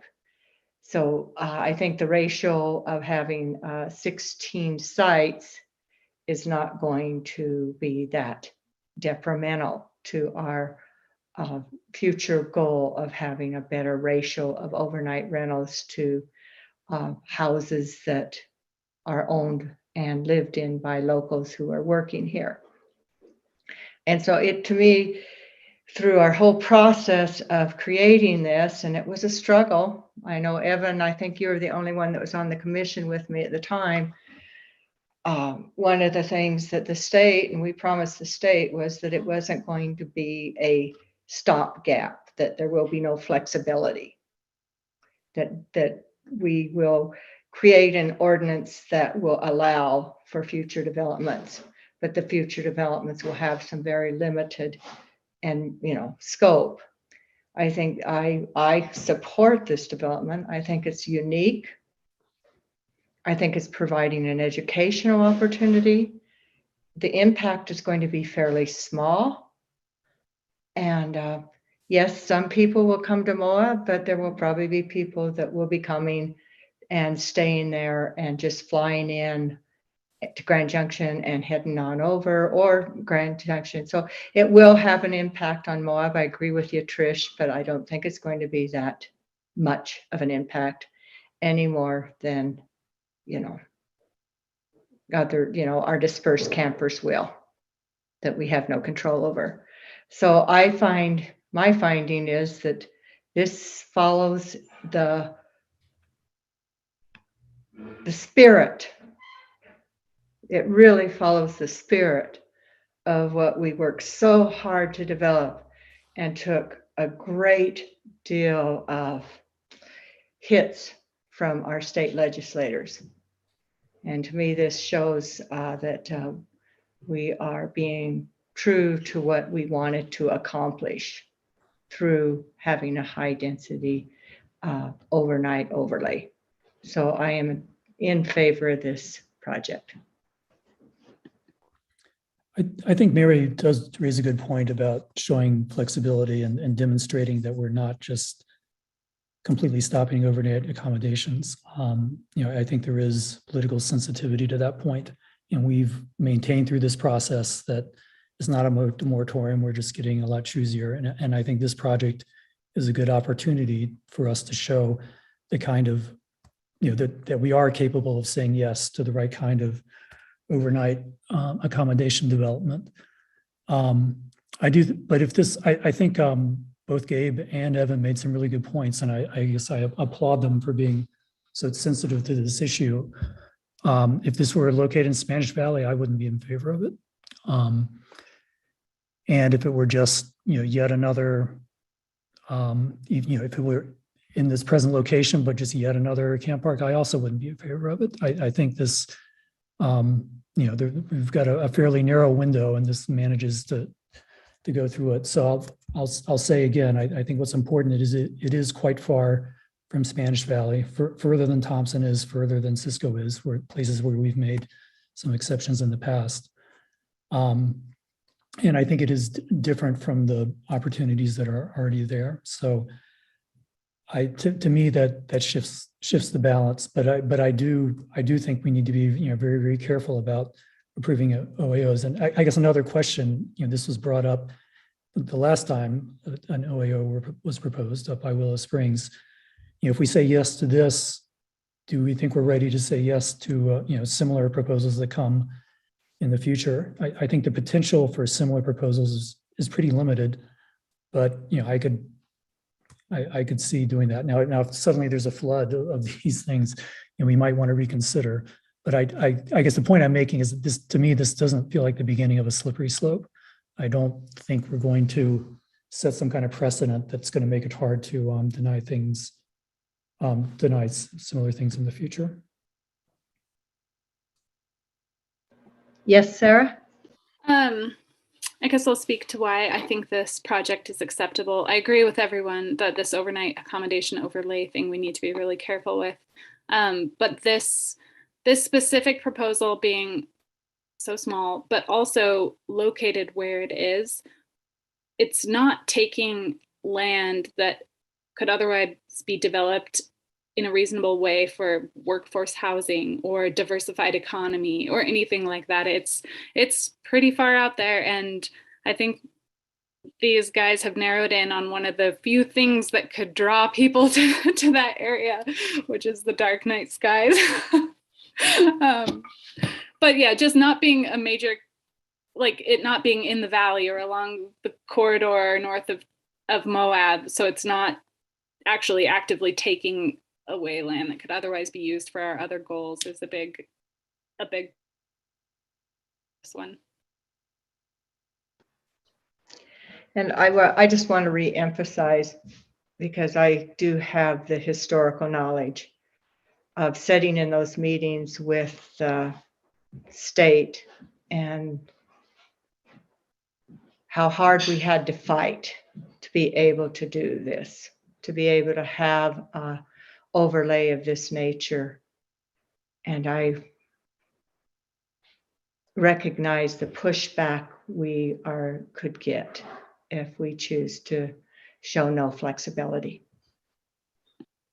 Mary, I don't know if Jacques tried to weigh in. His camera's acting up, but I'd be curious of hearing him to throw him in the hot seat. Thanks, Evan. It sounds like I could be the deciding vote. I came into this without my mind made up.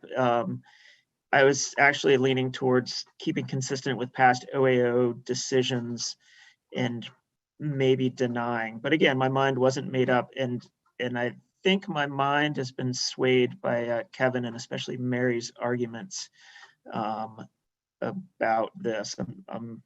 Yeah, having a hard time with this decision. I think it's a really cool project, and I agree with Sarah. I've spent time out there on the Kokopelli Trail area, and there's not much out there that you might use it for, except the dark night sky. It's beautiful out there, and so I think I'm leaning in that direction. Could I make a motion?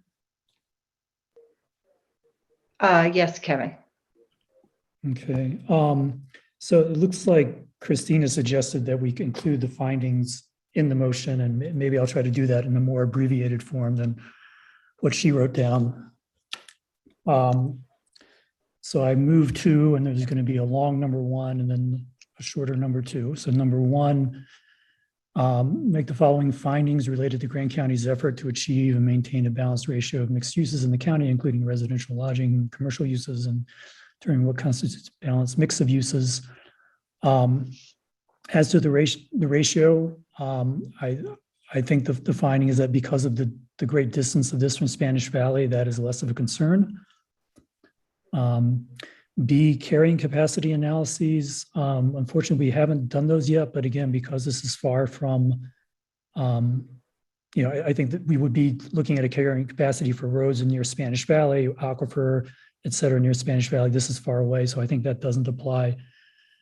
And item C, there's a list of considerations, but again, I guess I'm just going to say that my main finding is that this is very far from the 191 corridor, far from Spanish Valley, far from the areas that we were concerned about when we drafted this Oeo ordinance. And so we don't need to worry about those things that are listed in there.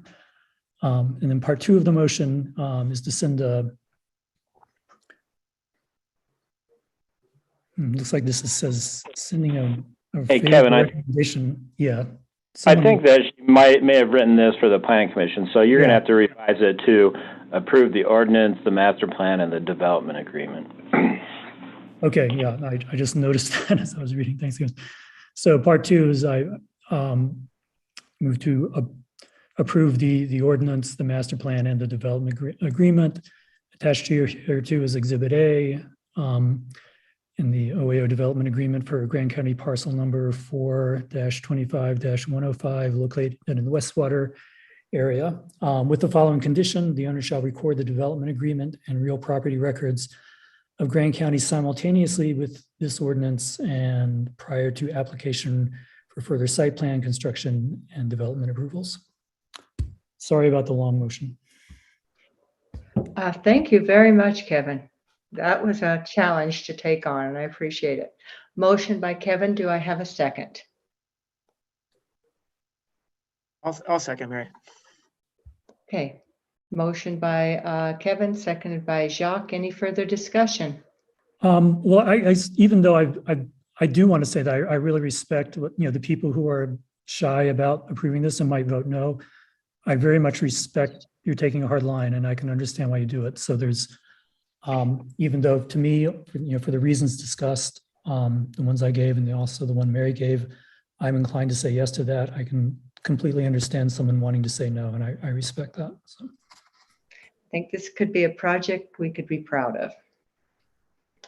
Okay, any further discussion? Okay, I'll call for a vote. All in favor? All opposed? Motion passes 4-3 with Evan Clapper, Tricia Dean, and Gabriel Wojtek voting in opposition. Thank you. Thank you very much for your time. We are to item H. And is the motion clear, Quinn? before I go on? Are you comfortable? No, that's a pretty unclear motion, but we've got it recorded and I will go back and clean that up. It probably won't be for a week, but I will get that done. Yeah, let me know. Okay. I can try to clarify some of it. after Okay, the no meeting's problem. done. Thanks, you guys. Okay, we are to H, approving grant application for flood hazard mitigation project funding through the Utah Natural Resource Conservation Services. Bill. So this is Chris. I don't know if either Bill Jackson or Bill Holtz are on, but I just want to give them credit. They were successful in their NRCS application for assistance for Pack Creek post-fire flood mitigation. So the total expected project cost is about $532,000, and we can get reimbursed according to this agreement for up to $411,000 approximately. So that's pretty good. About a 25% match. This is mostly going to be for major intersections with Pack Creek and the roads, of course, Stocks Drive, Spanish Valley Drive, and a couple others. I didn't try and answer any questions for you, but it's a good thing to get. It's going to help us fortify against post-fire flows and debris. Thank you. Chris? Questions of Chris? I would entertain a motion. I'll make a motion, Mary. I move to approve Thank the you. grant application. Oh, sorry. I move to approve the grant application for NRCS and sign all associated documents. And I do want to say thank you, Chris and Bill and Bill. Way to go. Nice work. Yes, thank you. Motion by Trish. Do we have a second? Seconded by Kevin. A discussion. All in favor? Anyone opposed? Passes unanimously. We are to item I, adopting a resolution amending the 2021 Grand County budget. Chris Baird. Thank you, Mary. So we had our public hearing on this, the last meeting, December 7th, and since then we've received no public comments. What's in your packet includes a few more, minor revisions to projected operating costs for 2021. But for the most part, it's really the same as during the public hearing, and certainly happy to answer any questions that anybody might have on the amended 2021 budget resolution.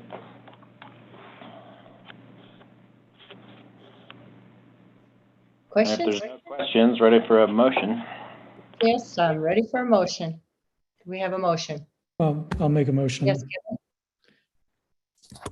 Kevin. I move to approve the resolution amending the Grand County 2021 budget. Motion by Kevin. Do we have a second? I'll second, Mary. Thank you, Jacques. Discussion? Seeing none, I'll call for a vote. All in favor? Anyone opposed? Passes unanimously. We are to item J, adopting resolution approving the 2022 Grand County budget. Chris Baird. Okay, again, we had our public hearing on this December 7th, and we received no public comments since then. Since the public hearing, though, I've made a couple notable changes to the 2022 budget. I usually do a big error sweep across the whole budget. I often find a few little things. Had to make some corrections to the salaries to correct some steps and grades that were wrong in the original. Also forgot to add in the $45,000 for the possible school resource officer, and so I put that in. And then I added the $411,000 of the NRCS grant award into our stormwater fund. So those are the three main changes that happened since then. The $45,000 and the $411,000 are the most significant. It did reduce our projected contribution to the fund balance a little bit. So we're projecting to contribute $569,904 to the fund balance at this point, which is down maybe about 30 or 40,000 from where it was before, which is mostly relatable to that 45,000 in the school resource officer. Any other questions for me for the 2022 budget? I don't have any questions, but I want to thank you, Chris, for all your hard work. Thank you, Mary. I was going to thank you for something much more minor, but yeah, first I'll thank you, for all the hard work on putting the budget together. But I also appreciate the way the packet highlights the difference in these items that come up before us multiple times in workshops and hearings and then the final vote. It's really nice to say exactly, how, if at all, an item differs from the last time we looked at it. So you've done that. And so I hope that can be an example to everyone else who puts things on the agenda. Thank you, Kevin. That's a very good point. It's really nice. Yeah, I think it's important, to highlight some of these things, especially for the budget. But yeah, at this point, I think it's, predominantly the same as during the public hearing.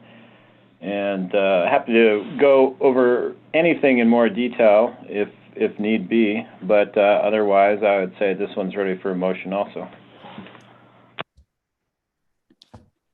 Do I have a motion? I'd be happy to make that motion, Mary. Thank you, Joe. I move to approve the resolution adopting the Grand County 2022 budget. Motion by Jacques. Do we have a second? Seconded by Sarah. Discussion? All in favor? Aye. Anyone opposed? Jacques, I heard your aye. So it passes unanimously. Adopting ordinance approving salary adjustments and a 5.9% cost of living adjustments for county elected officials effective January 1st, 2022. Back to you, Chris. Thanks, Mary. Once again, we held a public hearing on December 7th and have received no public comments officially. I did get some feedback from media that they felt confused by this, and so I'm just going to once again go over how we arrived at these figures. And so for the commission members themselves, there is no salary adjustment presented that's based on market data. However, there is a salary adjustment that's based on the 5.9% cost of living adjustment that we're proposing for all county employees. So again, no market-based adjustment for the commission members, but a 5.9% COLA. And then for the surveyor, the recorder, the treasurer, the assessor, and the clerk auditor, there is a market-based salary adjustment that's based on the average of all of their peers from first class through fifth class counties, leaving sixth class counties out. So those adjustments are proposed with an additional 5.9% COLA. The sheriff's salary adjustment is proposed at 15%, and the 5.9% COLA. The Grand County attorney salary adjustment is based on market averages from Washington County and Summit County, as well as an additional 5.9% cost of living adjustment. And then our Justice Court judge's salary adjustment is based on the caseload-based recommendation from the Utah Administrative Office of the Courts and an additional 5.9% COLA.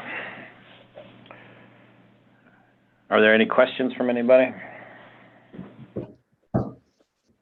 Hopefully that answered the media's questions.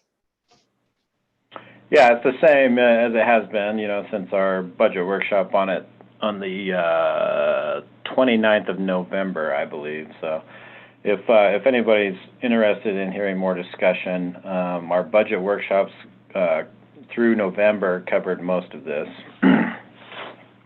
So I think one little fact that was buried in some budget workshop a long time ago is that for the commissioner salaries, there was data that would have given reason for a pay bump in addition to the COLA, an adjustment the same way we did for all the other elected officials. But the commission's elected not to add that on and to do only the cost of living increase.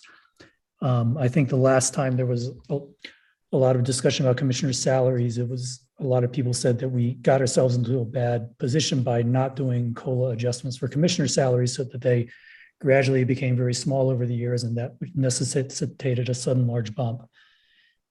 So I do think, I think the consensus at that time was that we should not forego COLAs for commissioner salaries, and I think that makes sense. So, and the COLA happens to be big this year because of inflation. So. Thank you, Kevin. That's a good reminder. Yeah, and I'll just, sorry, Mary. Yeah, I'll just piggyback off of that and just speak for myself in saying that, I think that the compensation for commissioners is fair and it's adequate and not much more. And I wouldn't really be able to hold this position if we didn't have a salary at the level that it is. And I'm not, I think a COLA just reflects the ability to continue to be folks like myself on the commission that can't afford to hold the position. So I think it's an important sort of pace to keep. Thank you, Gabriel. And that was one of the goals that Chris had in mind and we had in mind when we suggested the increase in our commission stipend. I would call it almost a stipend rather than a salary for sure. And it's exciting to look at the makeup of our commission now compared to when we were getting $700 a month. We do have people on the commission that are younger and are really experiencing what it's like to live and work in Moab. And Chris was behind a lot of this, and I appreciate him. Any further questions or discussions? I'll entertain a motion. Just real quick, Mary, I just want to make a comment about the county attorney's salary bump. I've heard quite a bit from constituents about this, and this one was a hard one for me to defend.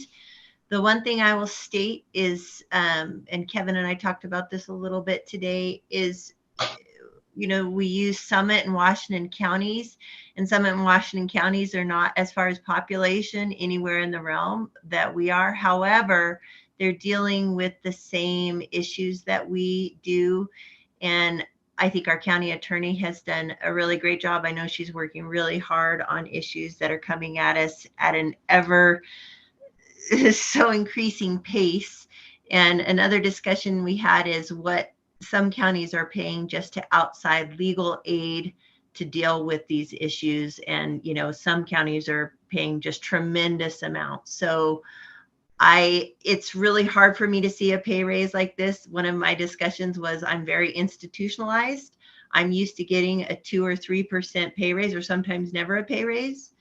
And so a pay bump like that is really in your face, especially to a lot of our citizens who, our median household income in Grand County is $51,000, right? And so we need to acknowledge that and acknowledge that this is a really large pay raise, but we're doing it hopefully because we are saving money in legal counsel in the long run. And we felt that Summit and Washington County were just good comparisons. I don't know if anybody wants to add anything to that.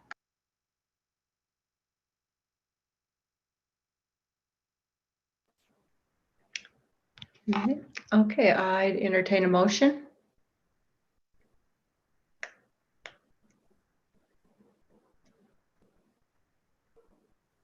Madam Chair, I would move to approve the ordinance increasing the salaries of elected officials for calendar year 2022.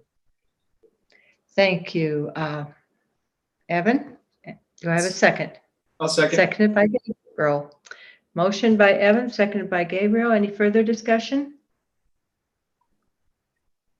All in favor? Actually, no, I did. I just wanted to say I echo a lot of. I think Trish made some good points. I do support the salary increase, but it's a tough issue. There's a number of reasons why the county attorney position is different from others. So this was discussed more thoroughly in a workshop. So Thank you. All in favor?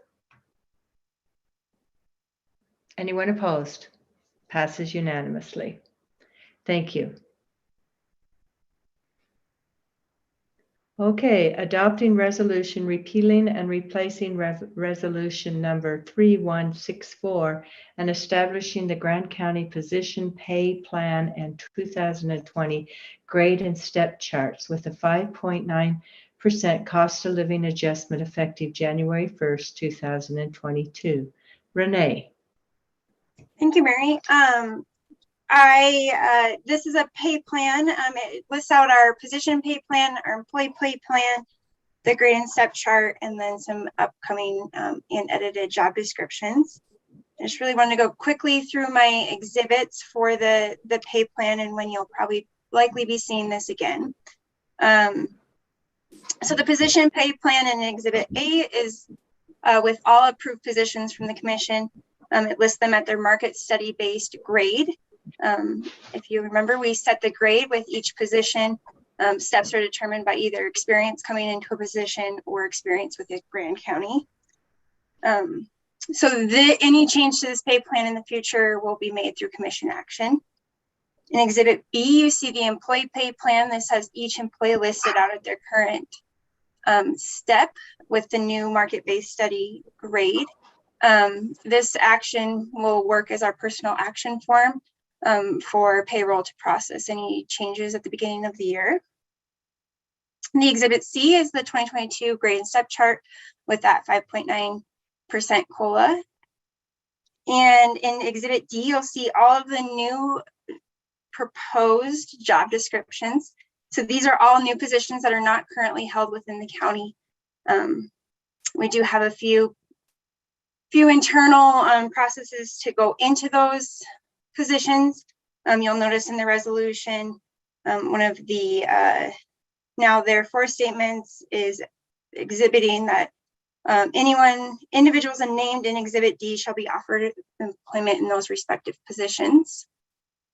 In Exhibit E, you'll see, I do want to make a note on two positions within the newly proposed positions, the small business coordinator and the communications tech out of IT. We're just not quite ready to present a job description for those, just having some more discussions on where the final placement of that position will be. The small business coordinator, if you remember from the workshops, we're kind of working with USU to discuss any options of either putting some funding over there or bringing the position over to the county. And then with the communications tech, it's just adding some more communication with all of the 911 users to see how we can best utilize that position. So they're held in the budget, but no job description quite yet. You'll see that before any active recruitment. On Exhibit E, you'll see the one reclassified job description, which is for the Economic Development Department. This will eliminate the current position of social media specialist and create the new position of Assistant Marketing Director, Social Media and Industry Partnerships. In Exhibit F, you'll notice just some small edits to current existing job descriptions. And then in Exhibit G, you'll notice that we've marked some positions that are Fair Labor Standard Act exempt, meaning that those employees will be paid on a salary basis as compared to an hourly basis, just providing some additional flexibility to the department there. So I'm happy to answer any questions or dig in any deeper anywhere we may like.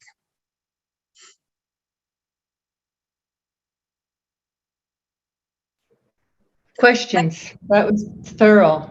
Yes, questions from the commission? My other just quick note, you'll notice that the positions I've identified for active recruitment, I'm asking for that recruitment to start tomorrow. morning at 8 a.m. so that we can get those posted. All external postings have to be out for at least a minimum of 2 weeks, so that'll push us into the new year. But just get a jump on hopefully getting some people applying. Thank you, Renee. Yeah, thanks for all your work on this. Yeah, I would just like to highlight that I think that everyone in the county is working tremendously, and we're getting lots of bang for our buck out of citizen dollars with the staff that we have, and the organization really is the people that make it.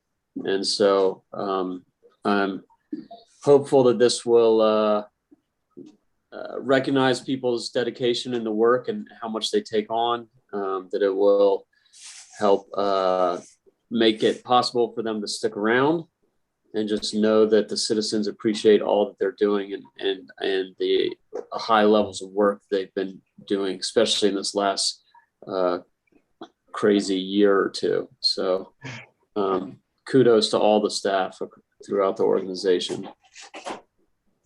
Very well stated, Evan. With that, I would move to approve the resolution repealing and replacing resolution number 3164, establishing the position pay plan and 2022 grade and step chart with a 5.9% cost of living adjustment effective January 1st, 2022, and authorize the recruitment of identified positions effective December 22nd, 2021. Motion by Evan. Do I have a second? Seconded by Sarah. Thank you. Discussion. I'm just really glad that we're in a position as a county to pay people what they deserve, and I'm really grateful for the staff. You've put in so much effort to try to figure out what that should be, and I'm glad to do it. Yes. Yeah, I guess I do want to emphasize, that there was kind of a data-driven, rational process in coming up with these pay adjustments. Adjustment meaning increase. I think we get a lot of complaints. I think sometimes not very well thought out complaints about how much county employees get paid. But if we paid much less, we would have trouble hiring, and the county wouldn't work very well. So I don't think that this is a case of just giving away money because we had a surplus this year. I think this has all been very carefully considered and backed up with a lot of salary surveys. So I feel these are all very defensible. And the process of deciding what people should be paid started before the surplus. So, okay, anything further? I'll call for a vote. All in favor? Anyone opposed? Passes unanimously. We are, it is 6:11. I noticed when Renee started talking that it was time. Do we have any other citizens to be heard? Is there any citizens to be heard? I don't see any hand raises.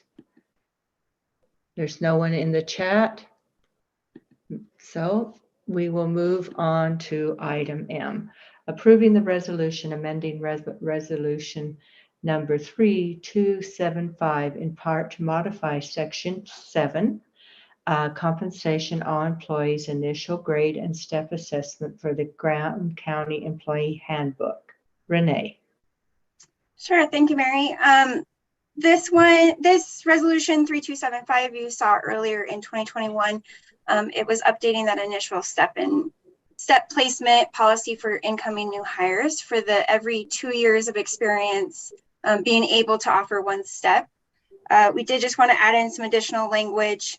You'll notice that in my red line, just leaving it up to the department head or elected officials, final discretion after reviewing budget and other staff within the department to give them the final discretion on step placement. So we can go up to the maximum of 15 steps based on the experience, but don't necessarily need to if it's going to create a staff issue or be out of budget. So.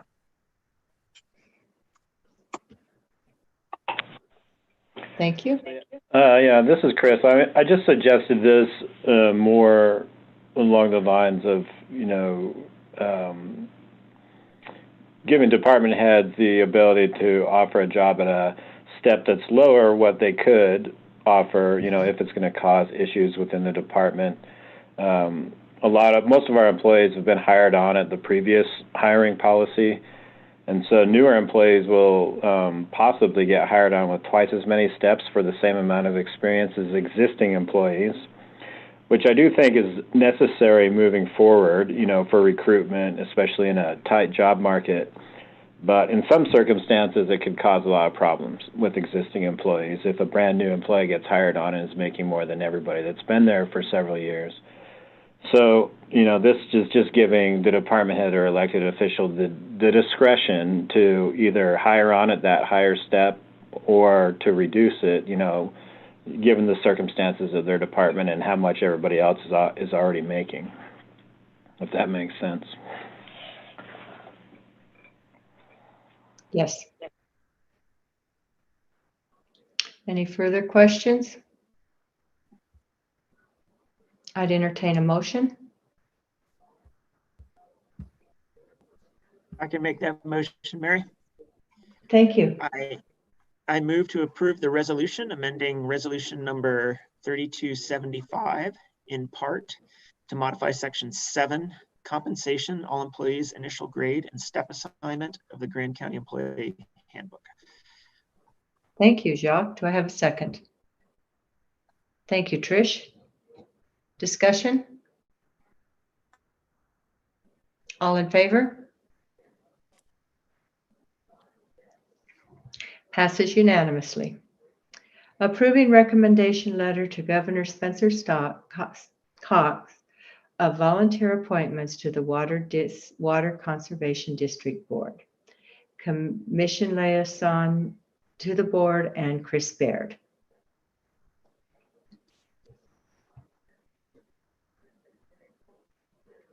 Chris? Who is the liaison? Is that Trish? That is me. I wasn't sure you wanted me to do that. Yeah, so Rex and Dan, so there's 3 boards, part of groundwater and sewer. There's 3 different boards there. So when we're there as a whole team, we kind of like, as the boards, we move through these. So this is just the Water Conservation District Board. And we have recommendations for Dan Pyatt and Rex Tanner. And so I move to approve the letter to Governor Spencer Cox, which recommends the incumbents, Dan Pyatt and Rex Tanner, be reappointed to fill the 2 upcoming vacancies on the Water Conservation District Board, each with terms expiring January 31st, 2026. Nobody else applied, by the way. So Tricia, just a question real quick. How are these positions noticed? Do you know? I don't know. I would assume... I don't know. I couldn't tell you that. Dana's pretty on that stuff. Yeah. Anyway, just to clarify what this particular board is, so GWSSA is composed of 3 different boards, and this is one of them. But this board owns most of the water rights, and so you know, this is the board that actually has the water. Just so everyone's aware of what this particular part of GWSSA is about. And are all seats on this board appointed by the governor? I'm not sure. As far as I know, they have been. I can't remember an instance where we haven't made this recommendation. But I think I'd have to look up the statute to actually be sure, which I haven't done recently. And then, Chris, you asked about the noticing. Is that because you didn't notice the noticing within the past few months? No, and I wouldn't necessarily notice it because I don't read the notices every week or anything. But, you know, it's just been the same guys forever, so I'm not... Yeah, I like the guys, you know. I know them. I like them. I'm just saying, you know, like it hasn't changed over. There's been no turnover on that board for, I don't know, 15 years, maybe. I don't know. I mean, I'm just wondering how it was noticed, and I don't have a problem with these guys or anything, but I'm just wondering if people are aware that it's a board that controls, you know, most of Grand County's water rights. No, that's a good point. I just remember her saying that there were no other applications. So I guess my assumption was I didn't go into if, you know, it had been noticed or for how long, but I can definitely ask that question. It's Yeah, it's in the packet, actually. Okay. It says that it was advertised in the TI on November 4th, 11th, and 18th. Okay. Okay, thank you, sir. Yeah, anyway, I mean, it just might be something, you know, worth pointing out that it's a board and a fairly important one. And so if anybody's interested in the next round, to apply and see what happens. Not saying I don't like the guys that are on there. I do. It's just, you know, it seems like it's been a static board for quite a while. Thank you. So we have a motion by Trish, but we do not have a second. Do I have a second?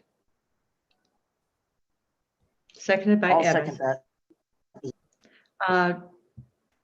Any further discussion or questions? All in favor, say aye or raise your hand. Aye. Aye. Thank you, Jacques. Passes unanimously. We are to approving a letter to the Bureau of Land Management submitting comments on the Green River Wild, Scenic, and Recreational Resource Management Plan Amendment. Commissioner Stock. Thank you. We actually already discussed this item on November 18th, I think, and the BLM gave us an extension, so there was actually time to bring it back to the commission and to let the public comment on it again. This letter is essentially asking the BLM to look at the resource management plans and consider a diversity of uses in the backcountry, kind of in line with what we've been saying about the travel management plan to the Moab field office. This letter goes to the Price field office because they're going to be drafting the amendments for the Moab field office, I guess, or working with the Moab field office. I want to respond to a few things that earlier commenters brought up. They said that often motorized users don't have as much of an impact as other backcountry users on bighorn sheep. And I just wanted to say that in the letter, I specifically said the BLM as necessary should look at boating impact, or I said something about restricting camping at key access points for bighorn sheep, which I feel like addresses that issue. And then also, just to clarify, the Grand County Commission is not asking for that whole section of the river to be non-motorized. Are there questions or other comments? I know other people looked at this letter as well. And no, I would like to make a comment about the bighorn sheep comment also. I don't know if he was trying to say that, anyways, what I got out of that was that non-motorized travel can have just as much impacts. And that's true. There's a lot of studies that show non-motorized users are actually unpredictable in their movement, right? So you take backcountry skiers, for example, mountain bikers, they're just not, or hikers, if they're off trail. So they're a little more unpredictable in their movement. And so their impacts can often be more detrimental than motorized. Motorized travel is pretty consistent in their movement. So I will state that. And so that being said, I do appreciate, Sarah, that you put in there the camping designations, but I would say, I don't know if we want to modify this, but just something for the future that it also consists, we talk about trails, people hiking trails, anything where we know, and there's so much studies now with collared animals that we really know where those animals are, basically, where they move to, where they winter, where they summer, et cetera, and so on. So the BLM has the data to really be able to kind of manipulate, where they place trails, campgrounds, et cetera, and so on to bypass something like bighorn sheep. So just a comment. Thank you. Yeah, Trish, I did think about that a little. I was just trying to figure out how to phrase it, because down in Labyrinth Canyon, there aren't that many designated trails going anywhere. So I just thought that if they could limit camping, it would probably, like on the San Juan River, there's an example of that where the tribe, and I'm not sure if the BLM works with the tribe on that, where at like 8 Mile Rapid, they don't let people even stop and scout the rapid there, because that's where bighorn sheep come down. So yeah, but I think you bring up a great point. Yeah, I was just going to comment that I do support this letter. I think it's consistent with all the other letters we've approved on public lands. I think, the big overall issue here is as the backcountry becomes more crowded, there is more conflict and displacement among uses, and there's the need to try to preserve areas for different types of use, in particular quieter forms of recreation.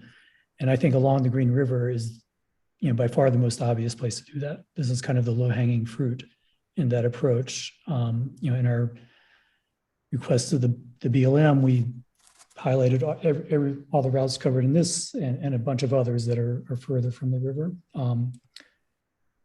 There were a couple of comments about what we're asking for is illegal because of the Dingle Act. I don't really see the logic of that. I think that anti-buffer language in the Dingle Act is saying that the BLM should not interpret wilderness as implying a buffer, but it's certain. I don't think it says that they have to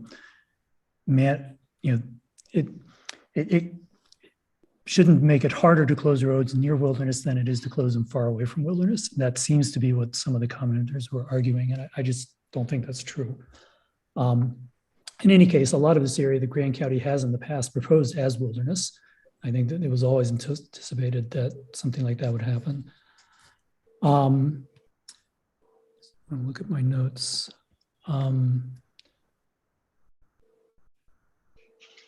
Yeah, and then I think one of the commenters said that we were engaged in an anti-motorized crusade, and I think that's just absolutely not true. I think even in some of the maps that we're proposing, there's just lots and lots of trails. And the sad truth is, we start, the map we started out with, which was largely determined by past mineral exploration and things like that, just doesn't really make sense anymore. And so I think what we are striving for is balance in recreational opportunities. I think this area, largely around Labyrinth is, going to have more motorized opportunities proportionally than other parts of the county. But I think along Green River, that's a good place to try to set something aside for quieter forms of recreation. So I feel good about the recommendations made in this letter. Thank you, Kevin. Anyone else? Yeah, I had a comment. Is my audio clear? I'm having terrible problems with your audio is great. Your audio is great, Chuck. Great. I just wanted to acknowledge motorized users. There's a comment that that we what did it say that we only considered some of these trails down in the Labyrinth Canyon a small loss for motorized users. And I've heard from a lot of motorized recreational enthusiasts lately and for a long time that that routes such as Hajo Canyon would be a tough loss for them. I am in favor of this letter and quiet recreation on the river, but I do feel your pain.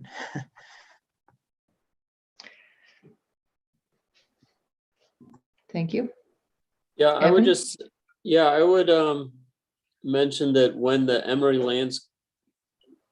Emory County Lands Bill was going through, that there was discussion about the wild and scenic river designation on their side of the river. The river's obviously the county line, and we weighed in some at that point, but it seemed to muddy the waters of their land bill to start spreading out into other counties. And so we didn't push the fact then, but it was clear that through the extensive process that Emory County went through, that they were interested in applying the wild and scenic river designation to this section. And in an effort to be neighborly, I think that it does kind of make sense to have both sides of the river managed similarly. And to the point of just focusing on recreation and not other aspects of land management, I believe that that's exactly what the wild and scenic river designation is attempting to do. And so that's not something that's created for a particular zone. That's a nationwide designation. There's lots of sections of wild and scenic rivers throughout the country, and they all have their own land management plans in terms of what kind of energy development is allowed and what kind of other uses are permitted or not permitted under that designation. I think that it is important for us to kind of have one message going through and all this weighing in. And so although I agree that this would be a loss of some historically used trails, it's ultimately not our decision. We don't have the authority to open or close these roads. And so it's just a suggestion of one option for the BLM to consider in their decision-making process. And so the BLM has asked the county to be a cooperating member, and they're looking for our input. It's not necessarily something that's unsolicited, that we're going on some craze to go, weighing in on every little thing. This was a process that was going on. They asked for our input, and this is our input, and it's just kind of keeping a common message with what's going on in the river corridor there. So yeah, I think, Evan, you brought up a good point, because there's many other issues along that river that we didn't choose to speak on as a commission. And I think it's just because as the Grand County Commission, we can speak on recreation really well, but like 10 Mile Canyon is an essential riparian area in this vast desert with barely any water. And it, but I actually felt like the draft EA that we were able to see addressed a lot of those issues, like sedimentation and the impact that roads have on streams and native fish and all those things pretty well. So I didn't feel like we needed to dive into like the biology of the area as much. Yeah, I guess I'd make a motion. Thank you. To approve the chair's signature on approve ratification of the letter to the BLM regarding the Dingle Act. Motion by Sarah. Do I have a second? Seconded by Kevin. Any further discussion? All in favor? Passes unanimously. We are adopting a resolution. This is item P. Adopting a ordinance approving changes to the geographic boundaries of the Grand County voting precincts, Grand County School District Board District, and Grand County Commission District. Kevin Walker. Okay, this is one of those issues that comes up multiple times that I was complaining about before. So let me follow my own advice and really only highlight what's new this time. There's nothing new with the districts. They're exactly what we approved at the last meeting. This resolution is just sort of tying a bow around it. The main thing that is new is precincts, which is kind of a technical issue, but it does matter. So let me just run through what's being proposed for precincts. Maybe I'll share my screen so we can see a map. A moment here.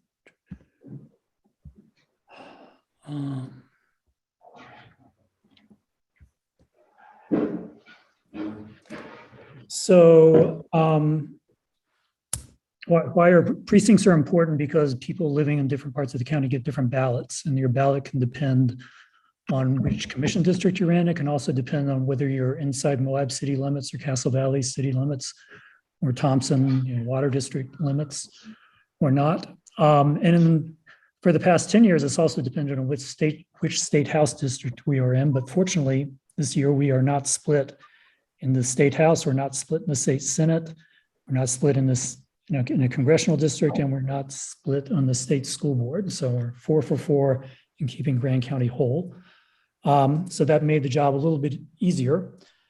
So if you imagine Grand County as a big sheet of cookie dough, what we need to do is first cut along commission districts and then make some additional cuts around the Moab city boundaries in Castle Valley and Thompson. And then there's a rule that precincts can't be too large. So some of those remaining weirdly shaped cookies need to be cut a bit more. So here's the overview. In northern Spanish Valley, Moab,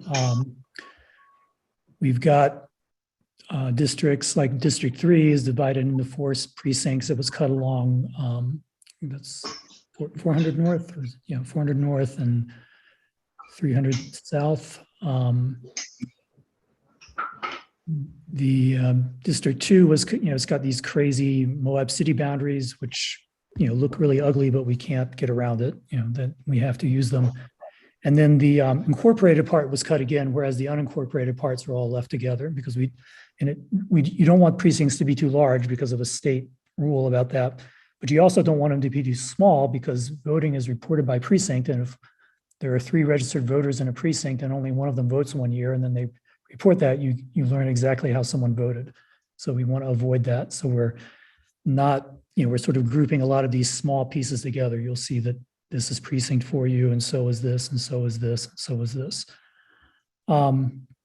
So if people wanted to delve into the details even more, I can do that. But another example, the Eastern Spanish Valley District was cut along Spanish Trail into 2 pieces and then along Mill Creek. So we've got the unincorporated part of that district is these 2 pieces in Spanish Valley, which have most of the people, and then District 1U3, which is everything else, most of the county except for Castle Valley and Thompson. So that's precincts. And again, if someone wants to talk about it in more detail, I'm happy to. Here's just a map of the districts. Again, this is what we approved at the last meeting, no changes. But we did manage to, I guess, to prepare a map that, I think last time we were just describing in words, like how this should go between 200 north and 300 north, this line. So now, thanks to Frank and the Grand County GIS guy, we've got a nice map that does that. And finally, we didn't prepare a map, but our school board districts have to extend into San Juan County. That's because the school district extends into San Juan County, and those people, in addition to sending their kids to Grand County schools, they also get a vote on the school board. So we just take that San Juan County portion of Spanish Valley and we split it along Spanish Valley Drive or the Loop Road into 2 pieces, which are, I believe, are roughly equal population. And so that keeps the population of those school board districts from getting too far out of balance. So that's it. Happy to answer questions if there are any.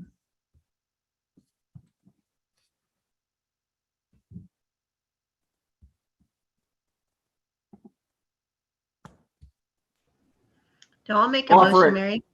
Wait, I was going to offer a huge thanks to Kevin for working so hard on this. I really appreciate that. This has been something that Jenna and I have talked about for years, and we really appreciate the help and the backup and the support from both Kevin and Frank and making this easier for us to actually manage and administer. So thank you, Kevin. I appreciate it. Well, thanks. Thank you too, Quinn. And I did forget to say that all of this precinct drawing was done in collaboration with Jana and Quinn, who were, part of the conversation from the beginning. So. And I actually should thank Jana Smith, who knows far more about this than I do and has administered far more elections and is far more qualified to discuss the precincting than I am. So huge thanks to Jana. She's been great. Yeah, and you'll all be really, I believe this has Jana's stamp of approval. So.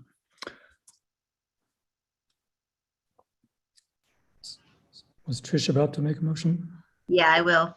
You were muted, Mary, but I don't think it matters. So I move to approve the attached I move to approve the attached ordinance adopting changes to the geographic boundaries of Grand County voting precincts, Grand County School District Board districts, and Grand County Commission districts. Thank you, Trish. Do I have a second? Seconded by Sarah. Further discussion? Thank you so much for your hard work, all three of you. Thank you. All in favor? Aye. Anyone opposed? Passes unanimously. We are to consent Actually, agenda. since I was giving shout outs to Jana and Quinn, I think also it was really a pleasure. I had not worked with Frank before doing the GIS maps, and that all went very smoothly. So still haven't met him in person, but I give him a pat on the back for his work on this project. Thank you. Consent agenda. Ratifying the chair's a letter of support for the grant application through the Utah Department of Transportation. Ratifying chair's signature on a letter of support for a rural county grant phase 2 application through the Governor's Office of Economic Development. Ratifying the chair's signature on the First Amendment to an agreement with the Election System and Software, LLC, extending their services for another 3 years at the cost of $15,644 per year. Approving Grand County Commission meeting schedule for 2022. Approving the checklist for the Airport Improvement Program, AIP, for the Federal Aviation Administration. Do I have a motion to approve the consent agenda as read? So moved. Motion by Evan, by Kevin. No, Evan. Evan, seconded by Kevin. Kevin. Any further discussion? May I just ask a question, Mary? I've had this question from many citizens in the county. Do you know where we're at as far as in-person meetings or hybrid meetings? They have the TV up. They got the TV up. They've got. I think maybe we can ask I think Mallory might have an Mallory update. probably has a better idea because I think I Mallory, was really can happy with that. Yeah. Thank you. Yeah, I can give a quick update. So we do have the large TV up, which is exciting to me. Previously, it was a projector, and from what I've seen, videos, even watching presentations, the recordings were really difficult to follow, if not completely garbled. So that should be a huge, huge improvement. But we also do have a little TV. I can't do it justice, but it sits at a tilt. And so that will be in front of the dais, and then we'll have large TVs on both sides. So for all of you, as well as staff, community members, it will be really easy to watch without having to kind of put on your eyeglasses, shall I say. So the other thing we'll be waiting on is they just have to run some cables and upgrade the mics. So that is all in process. And I know Matt and Sean, our maintenance director, are gone for the holidays, but I do think it's fair to say we will likely be able to do a hybrid at the second meeting in January. So. Okay, awesome. Thanks, Mallory. That's kind of what I said. So I was hoping you'd be able to verify that. Thank you. Yep, absolutely. Okay, any further questions or discussion? All in favor of accepting the consent agenda? Anyone opposed? Passes unanimously. We are to discussion calendar items and special events. Mallory.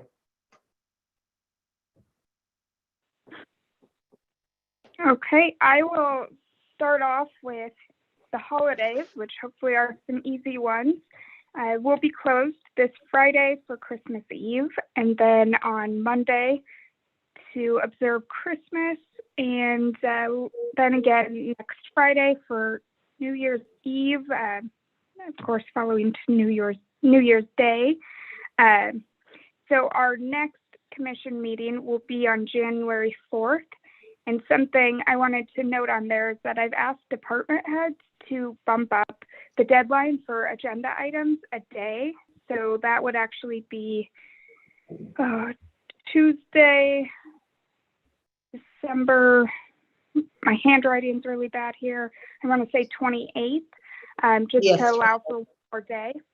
Since staff will be off, it's kind of nice to at least put that out there and see what we can get in a little early and not have a mad dash right before the holiday.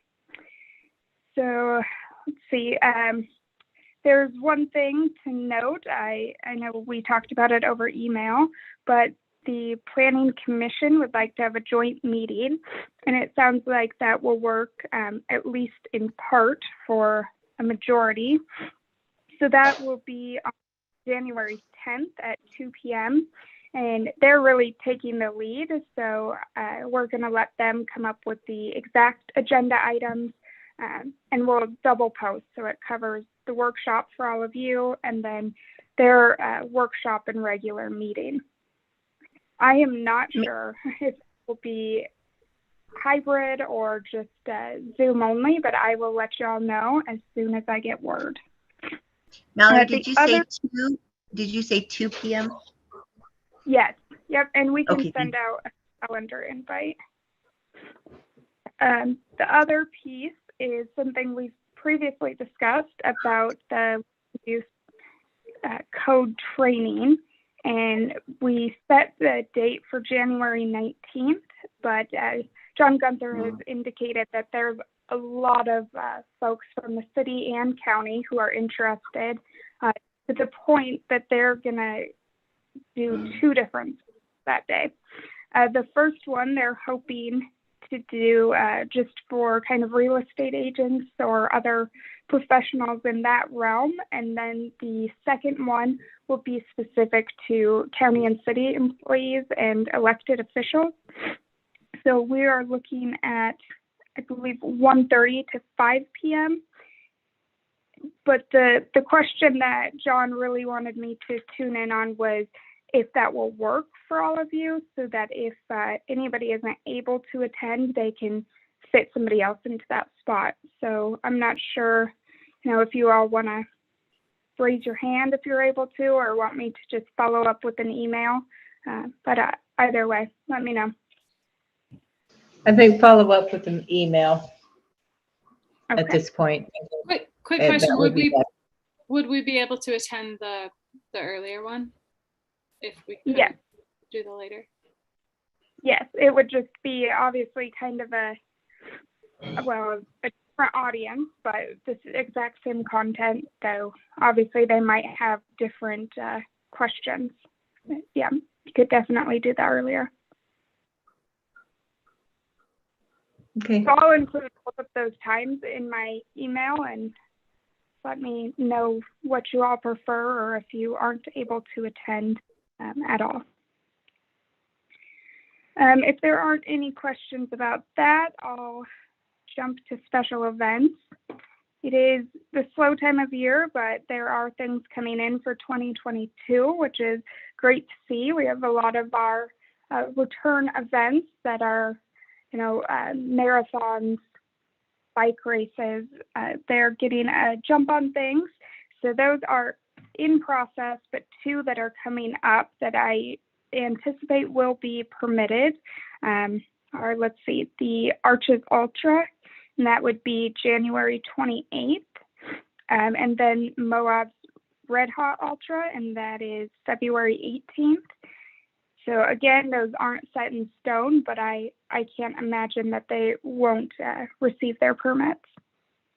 At OSTA, I know that they've been doing some maintenance work and different upgrades. So they aren't having a lot right now, but it looks like on the list, their next notable event is a dog agility event on February 25th.